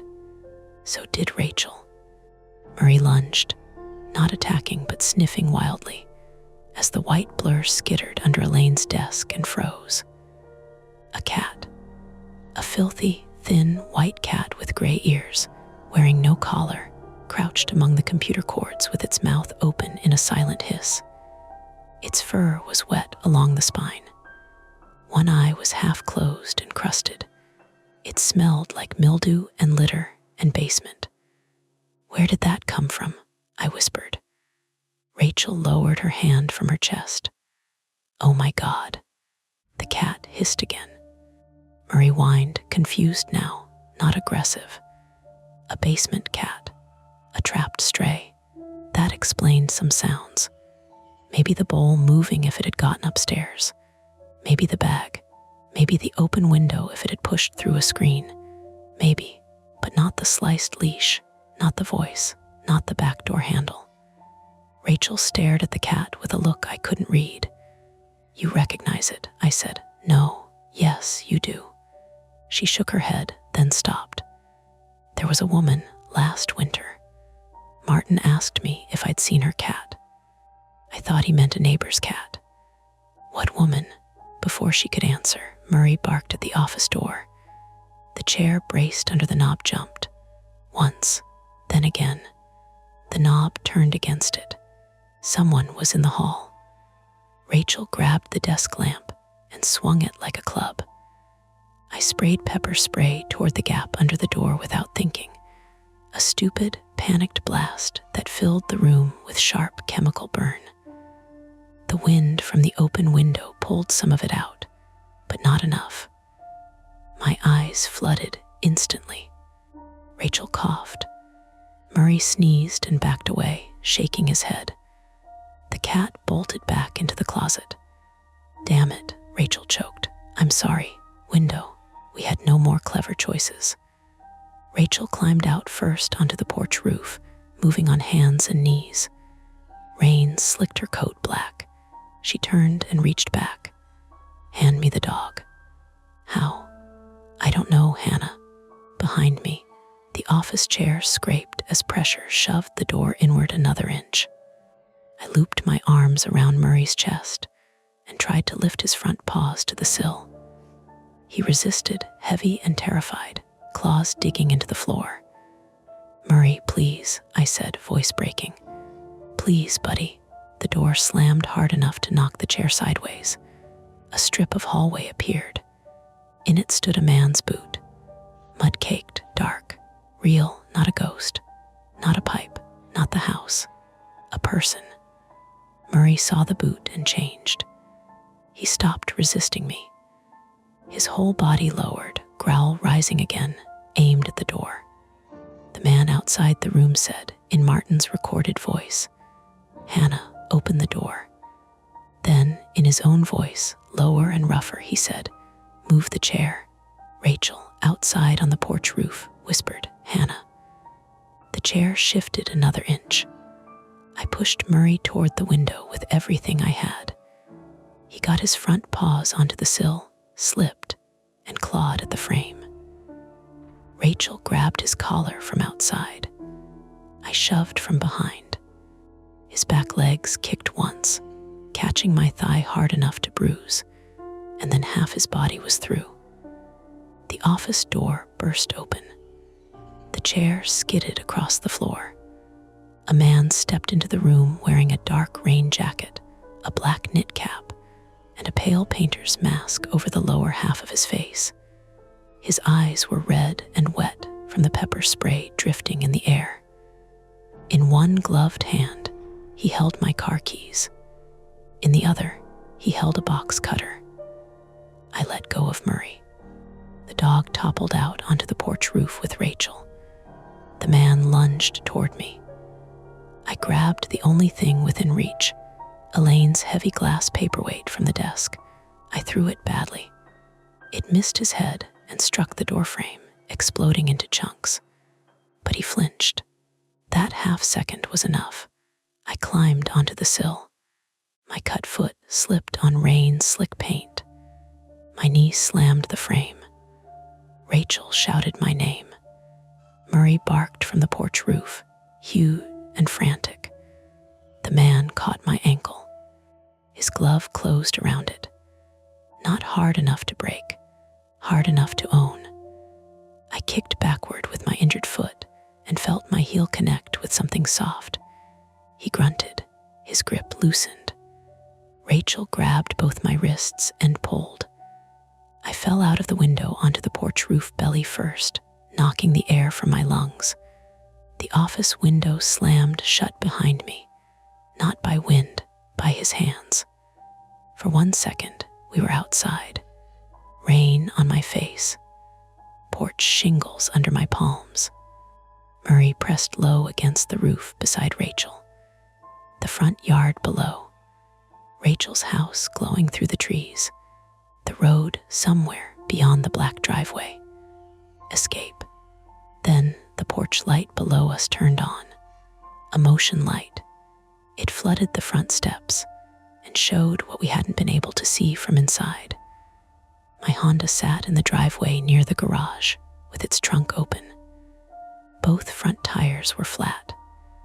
Across the driveway, from one stone pillar to the other, the metal security gate was shut. And at the edge of the porch roof, just below us, the ladder that should have been mounted for gutter access was gone, leaving only 4 pale brackets screwed into the brick. Behind us, inside Elaine's office, the man tapped on the window with the box cutter. Tap, tap, tap. Rachel looked toward the roofline, then toward the drop into the wet shrubs below. Murray trembled, too big to carry, too frightened to jump cleanly, and too exposed to stay where he was. Then the man opened the office window again. The point of no return was not dramatic. It was practical. We could not go back inside. We could not drive out. We could not get the dog safely down from the roof. And someone in the Voss house had stopped pretending he was only a sound in the basement. The porch roof was steeper than it looked from the ground. That was the first practical thing my brain gave me after the office window opened behind us. Not who is he, not why is he here, not please don't let me die on a rich couple's porch while holding a dog's ruined leash. Just the shingles are wet, the pitch is bad, and Murray is too heavy. The masked man leaned through the window with one hand on the frame and the box cutter in the other. Rain dotted his sleeves. His eyes were red and streaming from the pepper spray, but he was still moving, still thinking. That made him worse. A panicked person might make noise, might rush, might slip. He looked calm enough to wait us out. "Come back in," he said, his own voice now. Rough, lower than Martin's recording had been. Pittsburgh edges, but flattened, like he'd trained himself to speak quietly. Rachel crouched beside Murray near the gutter, one arm hooked around his chest. The dog's paws were splayed, claws scraping at the shingles. He wanted to go down. He wanted to go back inside. He wanted to bite the man. All of those instincts fought each other until his whole body shook. I lay half on my stomach, half on my knees, with rain soaking through my hoodie and blood from my palms smearing black on the roof. "Don't move," Rachel whispered. The man smiled under the painter's mask. I couldn't see his mouth, but I saw it happen in the skin around his eyes. "You heard her," he said. "Don't move." Behind him, Elaine's office was a square of dimness. The desk lamp lay on the floor. The chair was tipped over. Through the open door behind him, the upstairs hallway looked empty, but the house was full of sounds now. Water hammering somewhere below, the faint beep of the alarm panel, wind pushing through the broken rhythm of old walls. "Who are you?" I asked. My voice came out thin. He tilted his head. "Dog sitter," Rachel said, "Derek." The name hit the roof between us harder than the rain. The man's eyes shifted to her, not surprised, pleased. "Well," he said, "there it is, Derek. Adult male." I would learn later his full name was Derek Walsh, 41 male, though at that moment he was only a shape in the window with a cutter and my keys. He had that underfed tension some men carry when they have been angry so long it has become a kind of exercise. The mask hid half his face, but not the hollows under his eyes, not the raw skin where pepper spray had caught him. "You know him," I said. Rachel didn't look at me. "He used to work for Martin." "Tell it right," Derek said. "I worked for both of them." "Doing what?" Rachel swallowed. "Renovation, basement drainage, last winter." Derek tapped the box cutter once against the window frame. Tap, tap, tap, same rhythm as the back door. Murray growled, his lips pulled back from his teeth. Derek looked at him. "Dog remembers." A gust of rain swept across the porch roof. My cut foot throbbed, each pulse bright and stupid. I could feel something gritty in the wound from the broken frame or roof grit. My hand burned. My eyes still watered from my own pepper spray mistake. Rachel edged one knee toward the gutter. Derek saw it. "Drops 12 feet at the corner," he said. "Shrubs won't save your ankle. And if the dog jumps, he breaks something. Maybe his back." Rachel froze. He had measured this, or watched it, or been here enough to know. Below us, the front porch light buzzed. My Honda sat with its trunk open, 2 flat tires sagging into the wet driveway. The metal security gate was shut at the road, barely visible beyond the curve, black bars between the stone pillars. Rachel's house glowed through trees on the left, close enough to see and too far to reach by wishing. "Police are coming," I said. Derek's eyes moved back to me. "Maybe they got the address." "Maybe," Rachel said. "Derek, whatever you think is down there, it's over. Elaine and Martin are gone. The police will come. You need to leave." He laughed once, short and ugly. "You still don't know what they did." "Not like this. You called her crazy." Rachel flinched. There it was, a fact, but not enough of one. A woman from last winter, a cat, Rachel's warning face. Elaine's text, "Do not let Rachel near the basement." "What woman?" I asked. Derek ignored me. Rachel said, "His sister." Derek's hand tightened around the cutter. "Her name was Mara," Rachel said, and her voice cracked on it. "Mara Walsh, 39, female. She was a nurse. She was staying with Derek while she recovered after some kind of breakdown." Derek said, "Don't diagnose her." "I'm not. You all did." Rain ran from his cap onto the mask. Rachel finally turned to me. She started coming around here, saying she heard someone in the Voss basement when they were away, saying the dog barked because someone was kept down there. I thought she was confused. Elaine said she was harassing them. "Because Elaine always knows the right words," Derek said. "Mara broke in," Rachel said, "last winter, through the cellar access. Martin found her. There was a fight. Police came. She ran before they arrived." Derek's eyes shone wet in the porch light. "She didn't run far," he said. No one spoke. The water below hammered again, a long metallic shudder that vibrated through the roof supports and up my arms. Rachel whispered, "Derek." He leaned farther out the window. "They said she left town. They said she was unstable. They said if I kept asking questions, they'd give police the security footage of her breaking in." But Murray knew. Every time I came near this house, that dog lost his mind at the basement door. Murray barked at his name, sharp and hoarse. Derek pointed the box cutter toward him, and they wrote rules to keep him from showing anyone. The thing about terror is that it doesn't stop you from understanding. It just makes understanding arrive in pieces.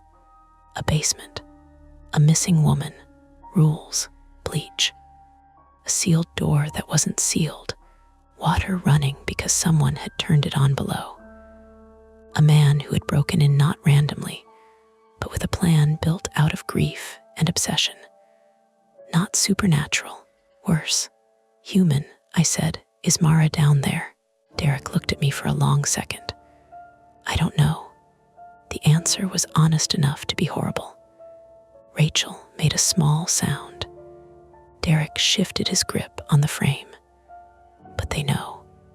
And one of you is going to open the basement before the water ruins what's left. That was the time-sensitive problem, all the way down to its bones.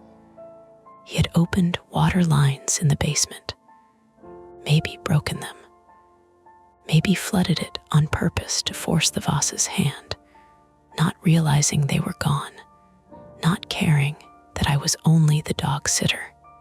If there was evidence down there, it was being washed, damaged, drowned under municipal water and sump failure, and whatever drain system the Vosses had tried to control with laminated rules. Rachel said, "You'll kill us. I don't want you dead. You cut her leash. You slashed her tires. I needed you here, me." Derek looked toward me again. "Her two witnesses." "That's not witnesses," I said. "That's hostages." He didn't like that word. His eyes hardened. Murray snarled and lunged toward the window. Everything happened at once. Rachel lost her grip. Murray's front paws skidded up the shingles toward Derek. I grabbed the ruined leash handle, felt nylon bite into my torn palm, and threw my weight backward. Murray's body swung sideways. His back legs slipped toward the gutter. "No," Rachel shouted. Derek jerked back from the window. Murray yelped as his rear paws went over the edge. For 1 second, he hung half off the roof, 90 pounds dragging against my bad hand and Rachel's arms. My shoulder screamed. The ruined leash started to slide through my fist, slick with rain and blood. Rachel threw herself flat and hooked both hands under Murray's chest. "Push him up," she shouted. "With what? Anything." I dug my injured foot into the shingles. Pain lit up my leg. I screamed through my teeth and shoved against Murray's hip with my knee. He scrabbled, found purchase, lost it, found it again. Rachel's raincoat tore louder than the rain. Then Murray rolled back onto the roof, knocking both of us sideways. The cost arrived immediately. My left shoulder burned with a deep tearing ache. Rachel's wrist bent wrong under her when he fell against her. She made a clipped little noise and tucked it to her stomach. Derek appeared in the window again, no longer patient. "Inside," he said. "No," Rachel said. He raised the cutter, not toward us, toward the window screen track where an old cable ran along the frame. Security wire, maybe. He sliced it once, then grabbed the lower sash with both hands. "He's coming out," I said. Rachel looked from the gutter to the porch roof ridge. We go sideways, to where, over the porch peak, around to the bedroom window. That goes back inside, not if we keep moving. There's a flat section above the dining room bay. Then the side roof over the mudroom. Then the oak tree. You knew that. I watched their roofers do it. It sounded insane. It was also the first plan that didn't involve a 12-foot drop with a dog. Derek shoved the window higher. His boot came onto the sill. I grabbed Murray's collar. "Come on, buddy, crawl." The next 30 seconds were not heroic. They were ugly and slow. Rachel went first, sliding on her hip because she couldn't use one wrist. I followed with Murray between us, one hand in his collar, one hand pressed against the roof. We moved left along the front porch roof, away from the office window and toward the corner where the roof met a decorative gable. Derek climbed out behind us. The roof groaned under his weight. "Stop," he said. Murray's paws slipped again. I shoved my thigh against him and felt something twist in my knee. The rain made every shingle feel greased. The porch light below threw our shadows huge against the brick. At the corner, the roof narrowed. Rachel hooked her good hand around a gutter bracket and swung herself around the gable like she had done it before. Maybe she had as a teenager. Maybe fear teaches the body old skills it never learned. "Murray," she whispered. "This way." He refused. He flattened, belly to the shingles, breath coming in high whistles. Derek was 6 feet behind us. "Dog won't go," he said. I looked at Murray. Big, terrified eyes, white muzzle, rain dripping from his ears. I thought of the first wrong thing, the bowl at the basement door. He had been trying to tell everyone from the start, not with words, with his body, with fear. "I'm sorry," I whispered to him. Then I did the mean thing. I reached into my hoodie pocket, found the last cube of cheddar I'd shoved in there earlier without thinking, and tossed it around the gable toward Rachel. Murray saw it. His ears twitched. Rachel caught on instantly. Murray, treat. For a second, nothing. Then greed, training, trust. Whatever miracle lives in dogs, won. He crawled. Derek lunged. His hand closed on the back of my hoodie and yanked me hard enough that the collar choked me. My feet went out from under me. My chin hit the roof. I tasted blood. Rachel shouted my name. Murray barked and twisted back toward me. "No," I coughed. "Go." Derek dragged me backward by the hoodie. I grabbed the gutter with my bad hand. The metal edge sliced into my palm where it was already torn. I held anyway. He leaned close. His mask smelled like damp paper and chemical smoke. "You don't even know them," he said. "I know the dog." I kicked backward again, but he expected it this time. He pinned my ankle with his boot. Then Murray came back, not the confused dog at the basement door, not the trembling dog on the roof.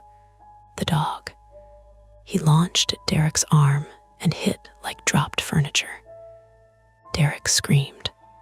The box cutter skittered down the shingles, bounced once off the gutter, and vanished into the shrubs below. Murray clamped onto the sleeve of his rain jacket, shaking with deep, committed violence. Derek punched him once in the ribs. Murray held on. "Get him off," Derek shouted. I didn't. Rachel crawled back and grabbed my arm. "Move." I pulled free of the hoodie, wriggling out of it like skin. Derek caught the fabric, but not me. The hoodie tore at the shoulder seam and stayed in his hand. Murray released suddenly and scrambled after us when Rachel called him. Derek grabbed for him, slipped, and slammed one knee into the roof hard enough that I heard the impact. We got around the gable. The flat section above the dining room bay was only flat by comparison. It dipped toward a seam where water had collected in a shallow black pool. Rachel was breathing through her teeth, wrist pressed against her chest. Murray limped now, favoring one front leg from the punch or the slip. I could barely close my left hand. Behind us, Derek was cursing, still coming. Below, on the driveway side, headlights appeared beyond the closed gate. For one impossible second, I thought police. Then the headlights stopped at the stone pillars and did not come through. A siren chirped once, distant, blocked. "There at the gate," Rachel said. "Manual release. By the road." The thing Martin said we couldn't reach. From the side roof, I could see the yard's geography in a broken moonless map. Front driveway curving down to the gate. Stone pillars. Rachel's house to the left beyond a line of hemlocks, and a low split rail fence. Back slope behind us, exterior basement steps open. Side yard below with a narrow strip of gravel, the faulty gate Rachel had mentioned, and an oak tree whose branches reached toward the mudroom roof, but not quite close enough to trust. Police lights flickered red-blue against wet trunks beyond the main gate. They were here, and useless unless someone opened the gate. Derek saw the lights too. His whole body changed. The contained patience cracked. He stood too fast and slipped, catching himself on one hand. "No," he said. Rachel said, "Derek, it's done." He looked at her. "Not until they see." Then he turned and ran back along the roof toward the office window. "He's going to the basement," Rachel said. "To do what? Open it, flood it more, burn it? I don't know." A sharp pop came from inside the house. The lights flickered, not fully on. Just a pulse through the windows, then darkness again. A smell followed, even outside. Electrical, hot plastic. "The water," Rachel said. "If it's reaching outlets, fire, shock, shorted panel." A flooded basement with electricity failing in pieces. Police outside, us on the roof. Murray injured, Derek inside. Every rule had been written to keep people away from a basement that now threatened to destroy the house, and whatever proof was inside it. I looked at the gate, then the side roof, then the oak tree. "You get Murray to Rachel's yard?" I asked. Rachel stared. "No, can you? With his leg, with my wrist, maybe, not fast. I can get to the gate." "No, you can't. The mudroom roof is lower. The oak tree, you'll fall, maybe." "Hannah," she said my name the way Lee did when I was about to apologize instead of act. I swallowed blood. My lip had split when my chin hit the roof. I froze once when somebody needed help. I'm not doing it again. That is not a plan. No, it's a reason. Murray leaned against my leg, shaking. I touched his wet head. "Stay with Rachel." Then I slid down the side roof before I could turn the decision into a debate. The drop to the mudroom roof was only 4 feet, but I landed badly. Pain shot up my injured foot and bad knee. I went down on one elbow, scraping skin through my sleeve. For 2 seconds, I couldn't breathe. Above me, Rachel hissed, "Hannah, I'm okay." I was not okay, but I was moving. The oak branch was slick and just out of reach from the mudroom roof. I had to stand on the gutter edge, reach, miss, reach again. The metal gutter bent under my weight with a groan. Below, the side yard was darker than the front. Wet gravel, trash bins, a narrow wooden gate in the fence, hanging slightly crooked. From inside the house came shouting. Derek, then a crash from below, basement level, then water louder than before. The gutter tore loose. I jumped. My hands caught the oak branch. Bark ripped my palms. My shoulders screamed with such bright pain that my grip almost opened. I swung once, hit the trunk with my hip, and slid down more than climbed, scraping my forearms and ribs. I landed in wet mulch on my side. For a moment, the whole world narrowed to mud smell and pain. Then Murray barked from the roof. I got up, not quickly, not well. I limped through the side yard toward the front. The faulty side gate Rachel mentioned was shut with a simple latch. It stuck. Of course it stuck. I yanked it once, twice, then lifted hard. It gave with a squeal that sounded too loud.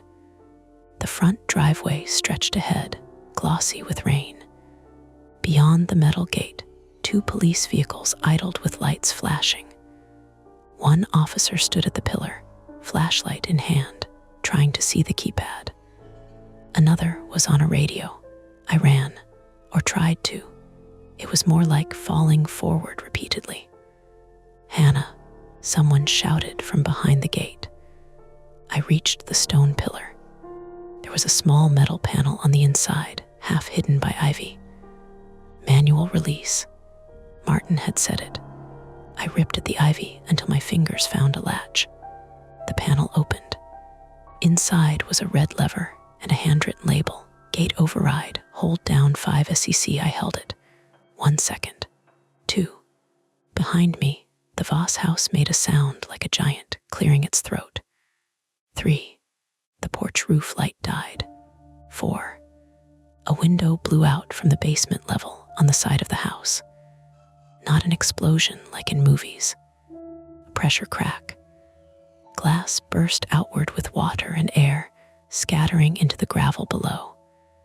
A dirty wave spilled from the basement window well. 5. The gate started moving. Slow, too slow. The officers squeezed through before it fully opened. "Ma'am, step back," one shouted. I pointed at the house.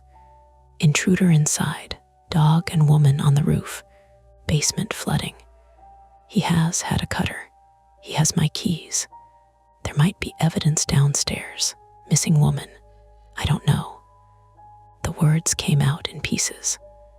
Officer grabbed my shoulders to steady me, then looked at my hands, my foot, my face. "Are you injured?" "Yes, no, the roof." "Stay here." "No, Murray." A shape appeared on the side roof. Murray. He had slipped from Rachel's grip or followed my path. He stood on the mudroom roof, 3-legged and terrified, looking down at me. "No, buddy," I whispered. Rachel appeared behind him, pale and soaked, clutching her wrist. "Murray, stay," she said. Then Derek came out of the office window onto the roof behind her. He was no longer wearing the mask. His face was raw, eyes swollen, mouth twisted with panic. In one hand, he held something small and black. A phone, mine. He must have grabbed it from the office desk. He held it up toward the police lights. "Basement," he shouted. "Check the basement. They killed her." "Drop what's in your hand," an officer yelled. "It's a phone. Drop it." Derek didn't. He stepped toward Rachel. Murray moved between them. Everything narrowed. Officer shouting. Rain. Red blue lights. Derek's wet shoes on shingles. Rachel saying his name. Murray growling with one front paw lifted. Derek pointed toward the basement side of the house. "She's down there." Then the roof edge under him gave. Not the whole roof, just the gutter and rotten fascia where water had worked under the trim for years. His foot punched through. He fell sideways, grabbed at Rachel with his free hand, and caught her bad wrist. She screamed. Murray lunged. Derek let go of Rachel and slid down the roof. He hit the lower porch awning, rolled, and dropped hard onto the wet shrubs below. The sound he made when he landed was human and terrible. The officers rushed him. Rachel collapsed onto the roof, cradling her wrist. Murray stood over her, barking down at Derek, until one officer shouted for animal control or anyone with a leash. I ran back toward the house and made it 3 steps before my cut foot folded under me.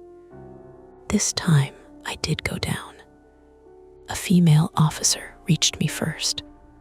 Officer Carla Ruiz, 37, female, had rain plastering dark hair to her forehead, and the controlled, clipped voice of someone who had walked into too many chaotic scenes and learned to make order by force of tone. "Stay down," she said. "My dog, he's not mine, he's hurt. We've got him. Look at me. Is anyone else inside?" "I don't know, basement. Maybe no one, maybe Mara, missing woman." He said, "I need you to breathe." "I am breathing." Slower. Behind her, another officer kicked the front door near the lock. It held. A third used a pry bar from the cruiser. The door finally gave with a cracked wooden shriek. From inside, smoke, not fire smoke exactly, but electrical smoke and damp plaster, dust rolled out into the porch light. Someone cut power at the exterior service box. I heard the shout pass from one officer to another. The house went fully dead. No flickers, no beeps, no fan, no rules. A ladder came from one of the cruisers or Rachel's garage. I never saw which. Rachel came down first, strapped awkwardly by officers who had to guide her with one arm useless against her chest. Then Murray, wrapped in a blanket like a furious old king, lowered with 3 people supporting his weight while he whined and tried to lick everyone's hands. When he reached the ground, he limped straight to me and collapsed against my side. His fur smelled like rain, fear, and roof grit. I put my forehead against his wet head and started shaking so hard I couldn't stop.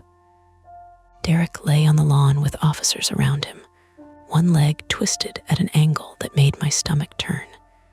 He was conscious, crying or laughing or both.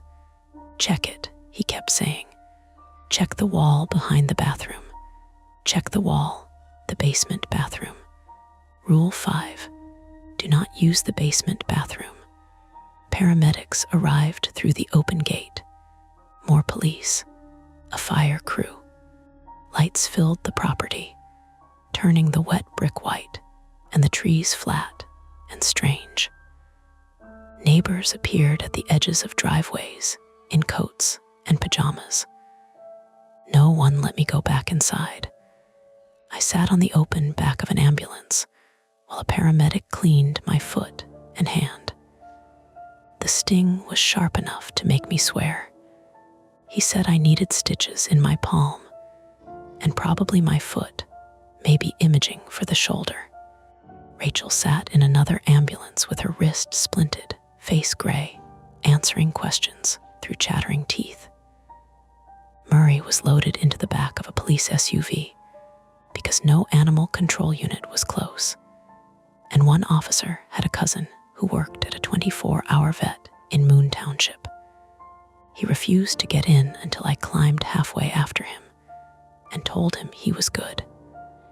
Then he went, resentful and limping, with his huge head against the seat. At 8:43 p.m., Martin Voss arrived. Not from Boston, from the airport road, apparently. He stumbled out of a rideshare before it had fully stopped, shouting for Murray, for Elaine, for anyone to tell him what happened. His face crumpled when he saw the ambulances. Elaine arrived 13 minutes later in another car, still wearing her travel sweater, phone in one hand, expression locked so tight it looked painful. She saw me, then Rachel, then the police tape going up around her house. She did not ask about the basement first. She asked, "Where is Murray?" That complicated my anger in a way I hated. The conflict ended sometime after 9, not with an answer, but with a radio call passed quietly from the basement to the front yard. I didn't hear the words clearly. I saw Officer Ruiz's face change. I saw Martin sit down on the wet curb as if someone had cut strings in him. I saw Elaine put both hands over her mouth, and for the first time all night, she looked not controlled or severe or secretive, but old. Later, they would tell me the basement bathroom wall had been opened by the fire crew after Derek kept screaming about it. Behind the wall was not a body. Not exactly. There were personal items sealed inside a plastic contractor bag, a woman's wallet, a cracked phone, a nurse's ID badge, a wet clump of white-gray cat fur, and a scarf with old brown staining no one wanted to name in front of me. Mara Walsh was still missing. Derek was alive. The Vosses were not arrested that night. Rachel did not meet my eyes when they loaded her into the ambulance. Murray survived the roof with bruised ribs, a sprained foreleg, and torn nails. And me, I had stitches, a strained shoulder, a limp that lasted weeks, and the permanent knowledge that rules can be written for 2 reasons: to keep you safe, or to keep you from looking where someone else is afraid you'll see. The emergency room at Heritage Valley smelled like antiseptic, wet coats, and vending machine coffee. That is what I remember first. Not the pain, though there was plenty of that. Not the questions from police, or the way my hands wouldn't stop trembling when the nurse tried to cut the ruined sock off my foot. It was the coffee smell, burnt and bitter, drifting from a machine near the waiting area, while rainwater dripped from the hems of everyone's pants. Normal things kept happening around us. A man in a Steelers hoodie argued with the front desk about his insurance card. A toddler cried because she wanted the purple chair, not the green one. Someone's phone played a video too loudly until a nurse told him to turn it down. Fluorescent lights buzzed overhead like insects trapped in glass. And I sat on a paper-covered exam bed with my left foot unwrapped, my palm packed with gauze, my shoulders strapped in a sling, and roof grit still in my hair. The doctor who stitched my hand was Dr. Anita Patel, 42, female, calm in a way that made me both grateful and embarrassed. She didn't ask me to explain the whole story. She only asked practical questions. Can you feel this? Wiggle your fingers. Any numbness? Did you hit your head? How many times did you fall? Depends what counts as falling, I said. She looked up over her mask. 3, I said, maybe 4. Let's count 4. I laughed once, and it turned into something too close to crying, so I stopped. My foot needed 5 stitches. My palm needed 7. The shoulder was strained, not torn, though she warned me it would feel worse the next morning, and she was right. My knee was bruised purple by midnight. My ribs had long red scrapes from the oak bark. The cut inside my lip kept reopening whenever I tried to talk. A nurse bagged my muddy clothes and gave me a pair of paper pants that made a faint ripping sound every time I shifted. That detail feels unfair now. After everything, you should at least be allowed to look dignified. Instead, I looked like a patient in a low-budget hospital commercial. Officer Carla Ruiz came in while Dr. Patel was wrapping my foot. Officer Ruiz had changed into a dry police jacket, but her boots were still muddy around the soles. She carried a notebook and had that careful expression people use when they are about to ask you to relive something and don't want to seem cruel. Hannah, she said, can you give me a few minutes? Dr. Patel glanced at me. Only if she's up to it. I'm up, I said I was, but I was afraid that if I stopped talking, the night would settle inside me permanently. So I told Officer Ruiz everything again. The bowl, the rules, Rachel arriving, the power going out, the basement light, the phone calls, voice that sounded like Martin, the cat, Derek Walsh, the roof, the gate. She wrote without interrupting much. When she did interrupt, it was for exact details. Did Mr. Walsh identify himself before Rachel said his name? No. Did he threaten you directly with the cutter? Yes. He stepped toward me with it. He also held my keys. Did Dr. Voss ever instruct you not to call police? No. She just gave rules. Then texted warnings. Did Rachel Marsh attempt to stop you from leaving? No, she helped us. Did she attempt to enter the basement? No. Officer Ruiz looked up at that. She didn't, I said. Elaine warned me not to let her near it, but Rachel never tried. She wanted to leave. Ruiz nodded and kept writing. When she closed the notebook, she didn't soften the ending. The basement bathroom wall did contain personal items belonging to Mara Walsh, she said. That does not mean we know how they got there. It does mean the investigation has expanded. Expanded to the Vosses. Yes. Are they arrested? Not at this time. That phrase had a cold little door inside it. Not at this time. What about Derek? Hospital first, then charges. What charges? Burglary, assault, unlawful restraint, criminal mischief, making terroristic threats, possibly more. That will be up to the district attorney. I looked at my bandaged hand. He thought he was proving something. He hurt people while doing it. I know. Both things sat there together, uncomfortable and true. In the next curtained bay, someone laughed at something on television. A sitcom laugh track answered. I hated that more than I expected. Before Officer Ruiz left, I asked about Murray. Her face changed, just slightly. He's at the emergency vet. Bruised ribs, sprained foreleg, torn nails. No fractures on the first x-rays. The officer who drove him said he growled at the automatic doors, then tried to climb into the receptionist's lap. That sounded like Murray. My eyes burned. Can I see him? Not tonight. The Vosses are there. Of course they were. I didn't know how to feel about that. Elaine had written the rules. Martin had known more than he told me.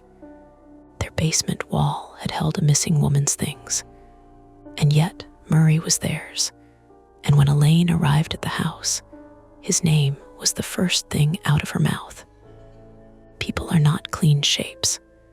That is one of the things I learned from the Voss house. A person can love a dog and hide a terrible thing behind drywall. A person can commit violence because they are grieving. A person can help you survive and still have lied by omission for a year. Rachel was in a room down the hall. I saw her after midnight, both of us waiting for discharge papers. Her wrist was fractured. She had a split eyebrow from where Derek's fall yanked her against the roofline. Her burgundy raincoat was gone, replaced by a hospital blanket around her shoulders. For a while we sat without speaking. Then she said, "I should have told you." Yes. No polite dodge came out of me. I didn't have the energy to make her feel better. Rachel looked at the vending machine across from us. Its motor buzzed, then clicked off. Mara came to my door twice. Last January. First time she asked if I'd heard screaming from the Voss basement. I thought she meant an animal. Second time, she was crying and holding that white cat. Said the cat had gotten out through the cellar steps and come back smelling like bleach. I waited. I called Elaine, Rachel said. Not police, Elaine. I thought I was being responsible. Mara seemed unwell. She was shaking, talking fast. Elaine said Mara had been harassing them, that Martin had fired Derek because Derek stole tools, that the whole family was unstable. Did you believe her? Rachel closed her eyes. That was answer enough. After Mara disappeared, she said, I asked Martin if he'd heard from her. He said Derek told them she went to Ohio. Derek told me the Vosses said she went to Philadelphia. I should have noticed that. Maybe, she flinched, but I couldn't give her absolution. Not then. My husband died 6 years ago, she said suddenly. Heart attack, in the garage. I was home. I heard something fall and told myself it was a shelf. 10 minutes. That's how long I waited before I checked. Since then, I either overreact or underreact. There's no middle. I looked at her splinted wrist, the dried blood near her eyebrow, the way she kept staring at nothing. I get that, I said, and I did. That didn't fix anything. It only made the silence less sharp. My sister Lee arrived at 12:48 a.m. after driving from Ohio like the road had personally offended her. Lee Keene, 32, female, burst through the ER doors in leggings, a giant sweatshirt, and sneakers with no socks, carrying a diaper bag instead of a purse because she had left in such a rush she'd grabbed the wrong thing. She saw my sling and bandages and started crying before she reached me. "I'm fine," I said. "You are absolutely not fine." "I'm mostly fine. You look like you fought a roof." "The roof fought dirty." He hugged me carefully, then pulled back and held my face between both hands, inspecting me like she could count every place the night had touched. "I saw your location jumping behind the house," she said. "I called you 8 times. I know. I called 911 from Columbus. Do you know how useless that feels? Calling Pennsylvania dispatch from another state while your little sister's blue dot is glitching around some rich people's murder basement." "It wasn't a murder basement." Lee stared at me. "Probably," I added. She made a sound halfway between a sob and a laugh and hugged me again. I went home with her that night because my apartment had stairs and because she did not trust me to be alone. I slept on my own couch anyway, with Lee in the chair beside it under a blanket, refusing to leave the room. Every time I woke, she was awake too, looking at her phone or at me. The story became local news by morning. Not the full story. News never gets the texture right. The first headline said intruder arrested after incident AT SEWICKLEY HEIGHTS home. By afternoon, it became missing womaness belongings found during break in investigation. Derek's mugshot appeared online before I had even washed the hospital tape residue from my arm. The Vosses' names were not in the earliest articles. Then they were. Then their lawyer issued a statement saying they were cooperating fully and had no involvement in Ms. Walsh's disappearance. Derek's lawyer, once he had one, claimed emotional distress and said he had acted out of desperation after authorities failed his family. Rachel gave a short statement to police, but refused reporters. I gave no statement at all. For 3 weeks, detectives called me every few days. They asked if Elaine seemed nervous when explaining the rules. They asked exactly how Martin reacted at the basement door. They asked whether I smelled bleach before or after the power failed. They asked if I had touched the yellow folder after it was damp. They asked if Derek had mentioned Mara by name before Rachel did. They asked if Murray could have opened a basement door latch. "No," I said, "not that latch." They searched the Voss property for 2 days. Cadaver dogs came. Ground-penetrating radar came. A team dug behind the cellar steps where drainage work had been done the previous year. They took sections of the basement bathroom wall, the old utility sink, the pump system, and pieces of stained subfloor. Mara Walsh was not found. That is the part people hated most when I told it later, the part that made their faces tighten, because stories are supposed to trade fear for answers. They wanted a body, an arrest, a confession written neatly across the final page. Real life is rude that way. The official version, months later, was this: Mara had entered the Voss basement during a period of mental distress. A confrontation happened. Blood evidence belonging to Mara was found behind the basement bathroom wall and under old caulk near the utility sink. It was not enough by itself to prove homicide. Elaine and Martin admitted they found Mara's belongings in the basement after she disappeared, but claimed they panicked, hid them, and convinced themselves she had left alive. Their lawyer called it a catastrophic moral failure, not murder. That phrase made me so angry I stopped reading the article. Catastrophic moral failure.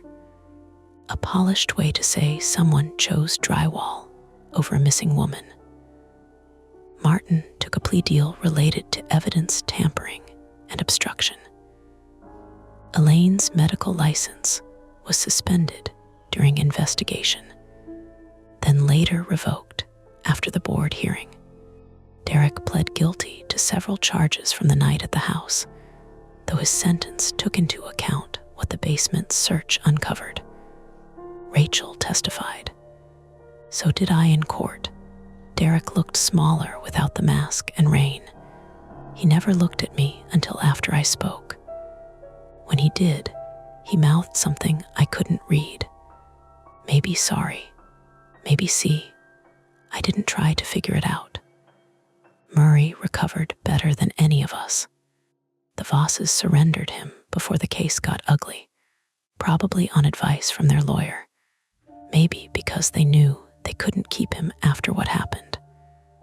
For 2 weeks, he stayed with a foster family connected to the emergency vet. Then Rachel called me. "I'm adopting him," she said. I was sitting at my kitchen table, flexing my stitched palm the way the physical therapist had shown me. If you think that's wrong, say so." I pictured Rachel's face on the roof, wet and terrified, one arm around Murray's chest, refusing to let him slide.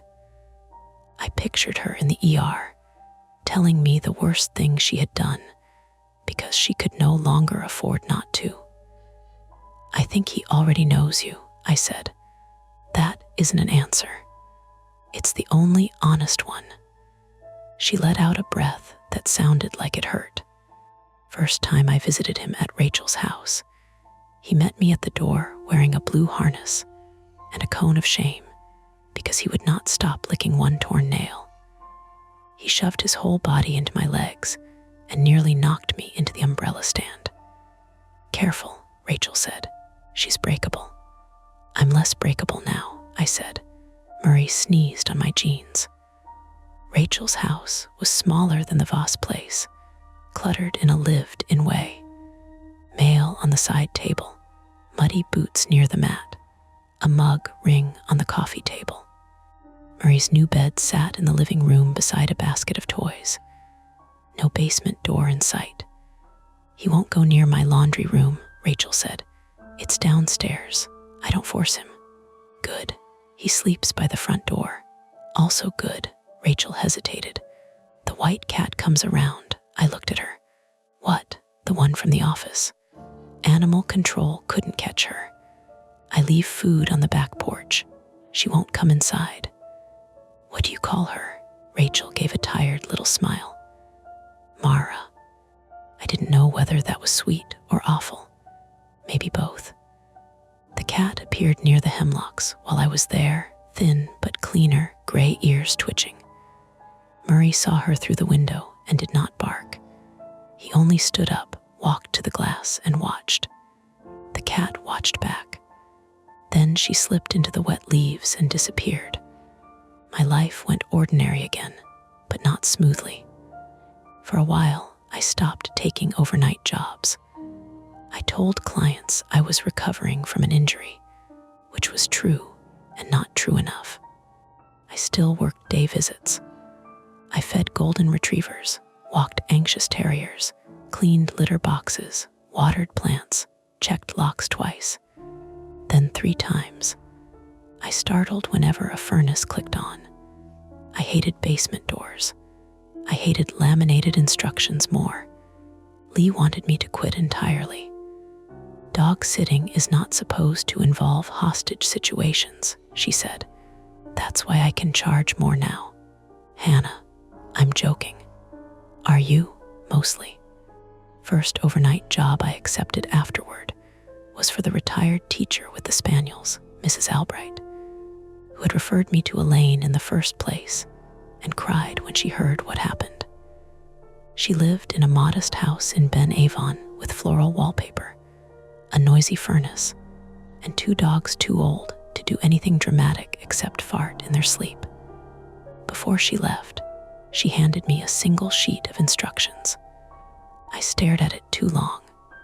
Mrs. Albright noticed. "Oh, honey, It's just feeding times. I know, you don't have to stay. I know, but I did stay. I slept badly with the hallway light on and my phone under my pillow. At 2:00 a.m., one of the spaniels wandered into the kitchen and knocked over his water bowl. The sound jolted me upright so fast I pulled my shoulder. I found him standing in a puddle, looking guilty and ancient. "Really?" I whispered. He wagged his tail. I cleaned it up. Then I laughed, very quietly, because for once the bowl was just a bowl. A month after the trial, Officer Ruiz called. "Not officially," she said, though I could hear office noise behind her. "I thought you'd want to know," she said. "The Voss house sold. Already, cash buyer, property company. It'll probably be renovated." "Of course it will." They disclosed the investigation. "That's comforting." She paused. "How are you?" People ask that like there is an answer. "I'm functioning." "That counts." "Does it?" "Some days, yes." Before we hung up, I asked if they had ever found where Derek got Martin's voice. "Yes," Ruiz said. "Old conference videos online." Martin had given lectures. Derek pulled audio and played clips through a Bluetooth speaker. The speaker was in the basement, in the hallway wall cavity near the basement door. Battery powered. He must have placed it before you arrived, possibly through the exterior access. That explained the voice. Did not explain why the bowl had moved before the power went out, before Derek should have been upstairs, before any of us knew the night had started. I didn't say that to Ruiz. I knew how it would sound. A dog nosed it. A cat pushed it. The floor sloped. Memory shifts under fear. All reasonable. All likely. Still, that detail stayed with me. Not because it suggested anything impossible. It didn't. I promised you that, and I mean it. It stayed because of how small it was. A bowl nudged to a door. A dog refusing to eat. A rule written too specifically. Most warnings do not arrive as sirens. They arrive as ordinary things in the wrong place, asking whether you trust yourself enough to notice. I keep a copy of the basement rules folded in a plastic sleeve in my desk drawer. Officer Ruiz returned it after evidence processing, along with my keys, which still have faint scratches from Derek's glove or the roof, or whatever else touched them that night. I don't take the rules out often. I don't need to. I remember them, especially number 5. Do not use the basement bathroom. A few weeks ago, I drove through Sewickley Heights after a client visit, not because I meant to pass the Voss house, but because GPS routed me that way and I didn't feel like arguing with a machine. The house looked different. A dumpster sat in the driveway. The black shutters had been removed. Workers in hoodies carried boards through the front door. The security gate stood open. The porch roof had fresh shingles where we'd crawled across it. The oak tree had been cut back from the mudroom roof, leaving pale raw circles on its branches. I slowed down despite myself. At the curb near the stone pillar, a worker had stacked old debris, warped baseboards, broken cabinets, a cracked bathroom sink from the basement. Rain had filled the sink basin with brown water and leaves. Beside it sat a metal dog bowl. I pulled over. For 10 seconds, maybe 20, I watched it through the windshield. It was probably nothing. A worker's dog, trash from the house, some leftover thing dragged up during renovation. Ordinary metal, ordinary road, ordinary wet leaves stuck to the rim. Then my phone buzzed in the cup holder, and I jumped hard enough to hit my knee on the steering wheel.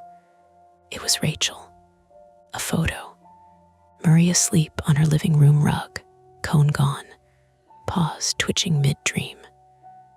The white cat sat in the window behind him like a small judge. Under it, Rachel had written, "He finally napped away from the door today."